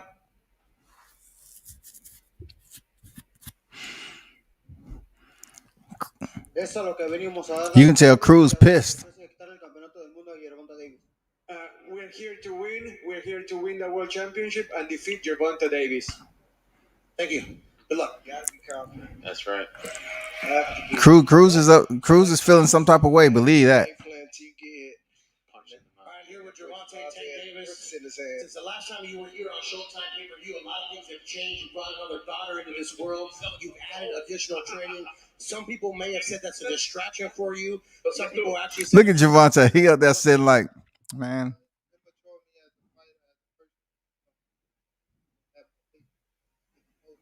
Why is the audio jacked up for Gervonta? That's on purpose. Audio is fucked up. What say you? People say it was a distraction for you. Some people said that it actually helped you. Okay, why is it cutting off when he talk?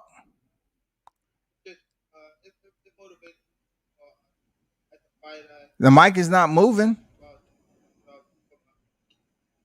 They don't like him pushing E-Sec. That's all. Look, this guy's voice is clear. His shit is clear. Watch when Javante say some shit. Like they always go out. What do you say back to that? Now, special Sunday paper. Why is it intermittent, man? Then they're going to be tuning into you. Some people Bullshit. are debating on whether to get it. Bullshit, what do you man. say to these people here that are still debating on getting the pay-per-view? Make sure y'all. They turning down the volume, man. They turning down the volume, dog. It's fucked up. Thank you. All right, so there you have it. Both men made That's bullshit, dog. in the stare down, Paul. We spoke about it That's earlier. bullshit. You were wondering if 135 was too light for. That's bullshit. As of even this morning. I want to turn back to. Great theater.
Hey, the only thing I can say about this way in was that Javante, he pretty much treated Isak Cruz like he was a tough guy a tough guy just showing up on the block, and he was just showing him who block it was.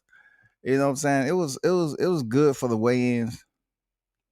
You know, it was good they didn't break, but Javante did step in front of him with the double bicep pose for the people, and Isak was behind him, and he didn't know what to do except try to step in front of him, and he touched Javante's left arm, and Javante said, "Get the fuck off me. Let me see what Javante's saying." Show my feet work.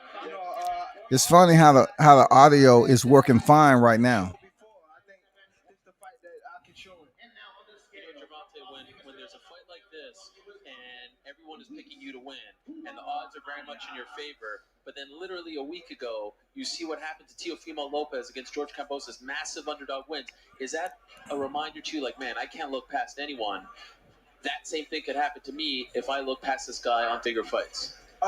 For sure. I'm glad like things like that, happen. Not, I don't want to say to him, but just a lesson to myself that keep me up on my game, keep me humble and things like that. But I've been in that position that it's a Cruz been in, that he had now that, the odds against him and things like that. So I think I perform better when, the pressure on me. So I think that, that will keep me level-headed just to know that, where he's coming from. I've been there before, so that keep me on my game as well.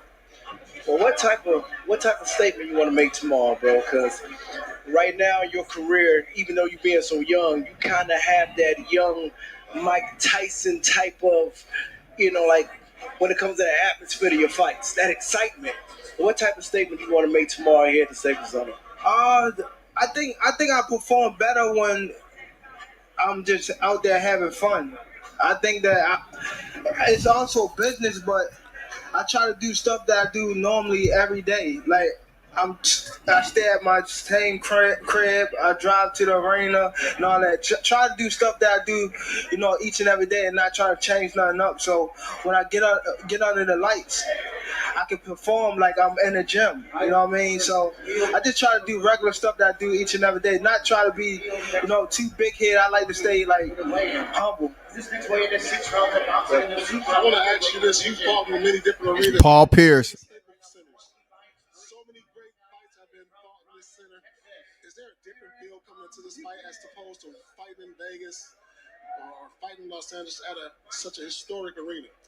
I mean, it's big. It's big. If you know me, you know I come from a small city and it's dangerous. So I'm definitely happy just to be here, just to be able to fight in LA. Period. Gervonta is worked heavy on his PR, on his interview skills for real.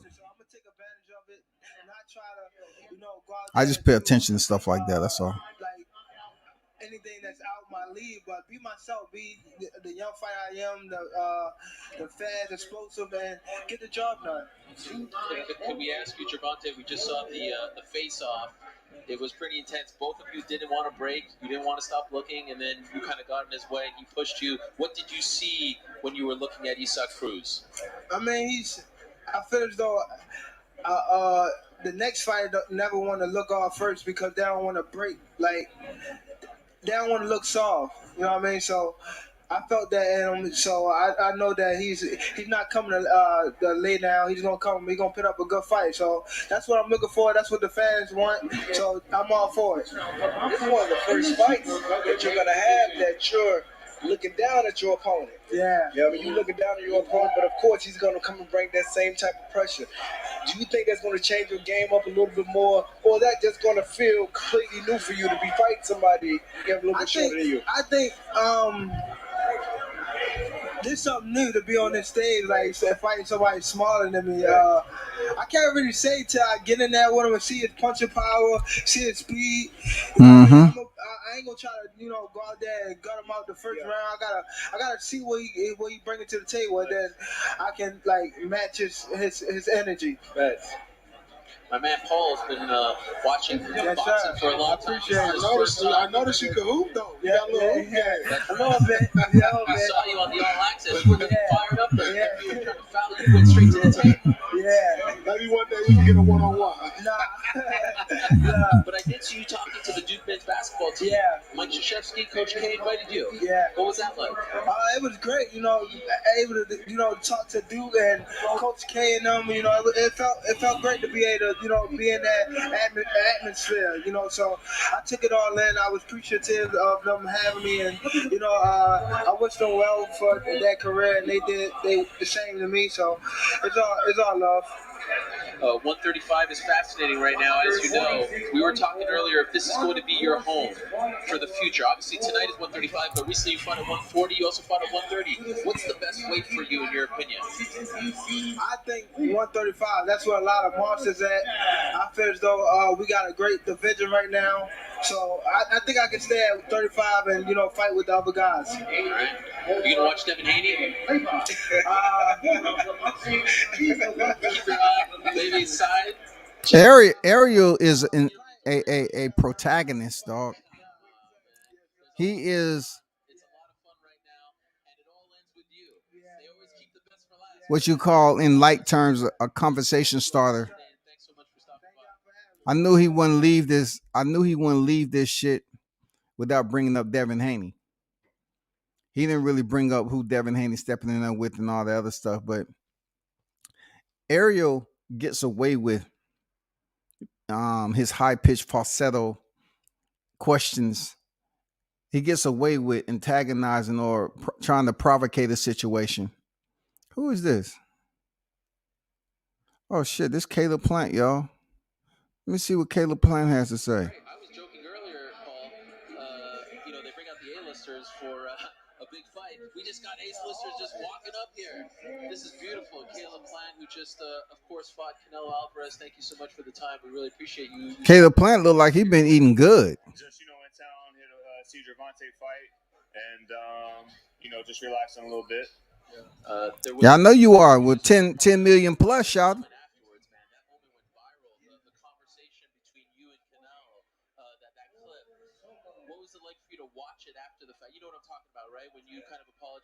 That was beautiful stuff, man. I thought it said a lot about both of you guys and the heart that you have, the kind of people that you were. But to watch it after the fact, when the dust settled, He's kissing Caleb ass because Caleb don't play. Really, I was just telling him that I was sad, and you know, you can laugh, but you know, it was an honest moment. You know, I was being honest in that moment, and I was sad.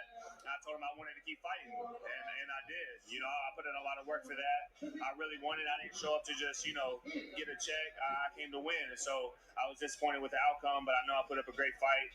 You know, it could have been 6-4 either way. It could have been 5-5, and you know, just a little more experience. That was my 22nd fight, and so I'll lick my wounds. I'll be back.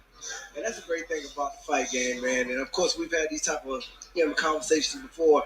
When people look at us, they see that they think that we're just machines and we just go nonstop without any type of emotion.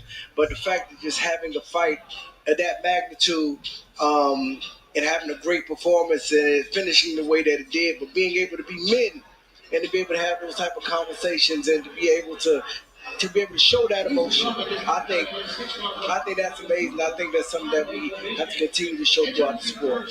Yeah.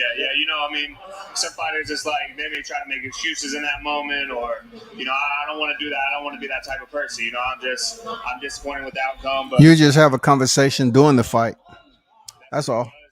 You just have a conversation during the fight. Our differences, and you know, I'll be back at the top of the year. Absolutely. I truly believe I was at the fight. I truly believe you put the boxing world on notice. Stop it, Paul. You went against one of the greatest boxers, probably going to be ranked all time. What's in your future? What's next? Well, you know, this will be like the first time in 5 years I get to see my grandparents for Christmas. So I'm going to go home, I'm going to see them, and, you know, I'll be back in the gym soon. I don't like to stay out of the gym too long. And like I said, I'll be back in the first quarter of next year. So. And that's the thing with that fight. I mean, you just had with, with Canelo, like I've told you before, you know, you showed so many different attributes in that fight that made the fight very difficult for him that I don't know if so many people kind of picked up on. And I think it just really just took your game to a whole nother level. And it continue to keep those type of eyes on you, too, to know that you're having something special in the division. Yeah, I mean, you know, I've been doing some of these things for a long time in my fights, but, you know, I just didn't have that special name to do it against and to show them that I could do it at a high level. And, okay. You know, it's just a bit of experience, like I said, that I need. And, you know, I'll be able to carry that with me into my next fight.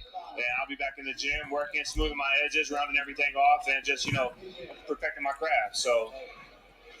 What, if anything, surprised you? I mean, obviously Canelo considered by most the pound-for-pound best right now, but actually being in there with him, what did you not expect that you ended up like, damn, well, this I guy's feel like really I handled good? the crowd well. I handled the moment well. Honestly, my biggest surprise is I started stepping to him because I was like, man, when the punches that he's landing, you know, they're not landing like maybe I thought they might. People talked up his punching power, and so I started stepping to him. He started landing that right hook to the body and maybe poked a hole in my gas tank. And then he did wind up catching me. You know, I'm not taking anything away from him. But the biggest thing that surprised me is at first, you know, he wasn't really punching like that. Like I thought he might. You know, you hear these tells and these tall tales, these myths. So, you know, his punching power. As soon as he hits you, your orbital bone's going to break or your ribs are going to crack. But, you know, regardless, it was a great fight.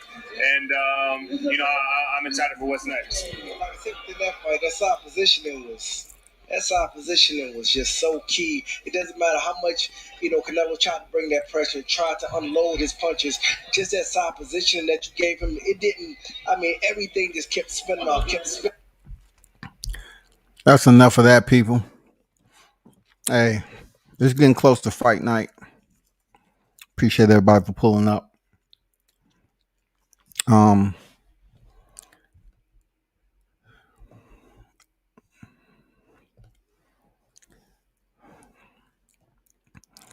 Once again, I'm gonna read this title for those of you that's reading some of these other platforms that's out here, just putting, you know, clickbait out there. Said doctor says Teofimo Lopez is lucky he's not dead after boxer found to have fought with air in his chest.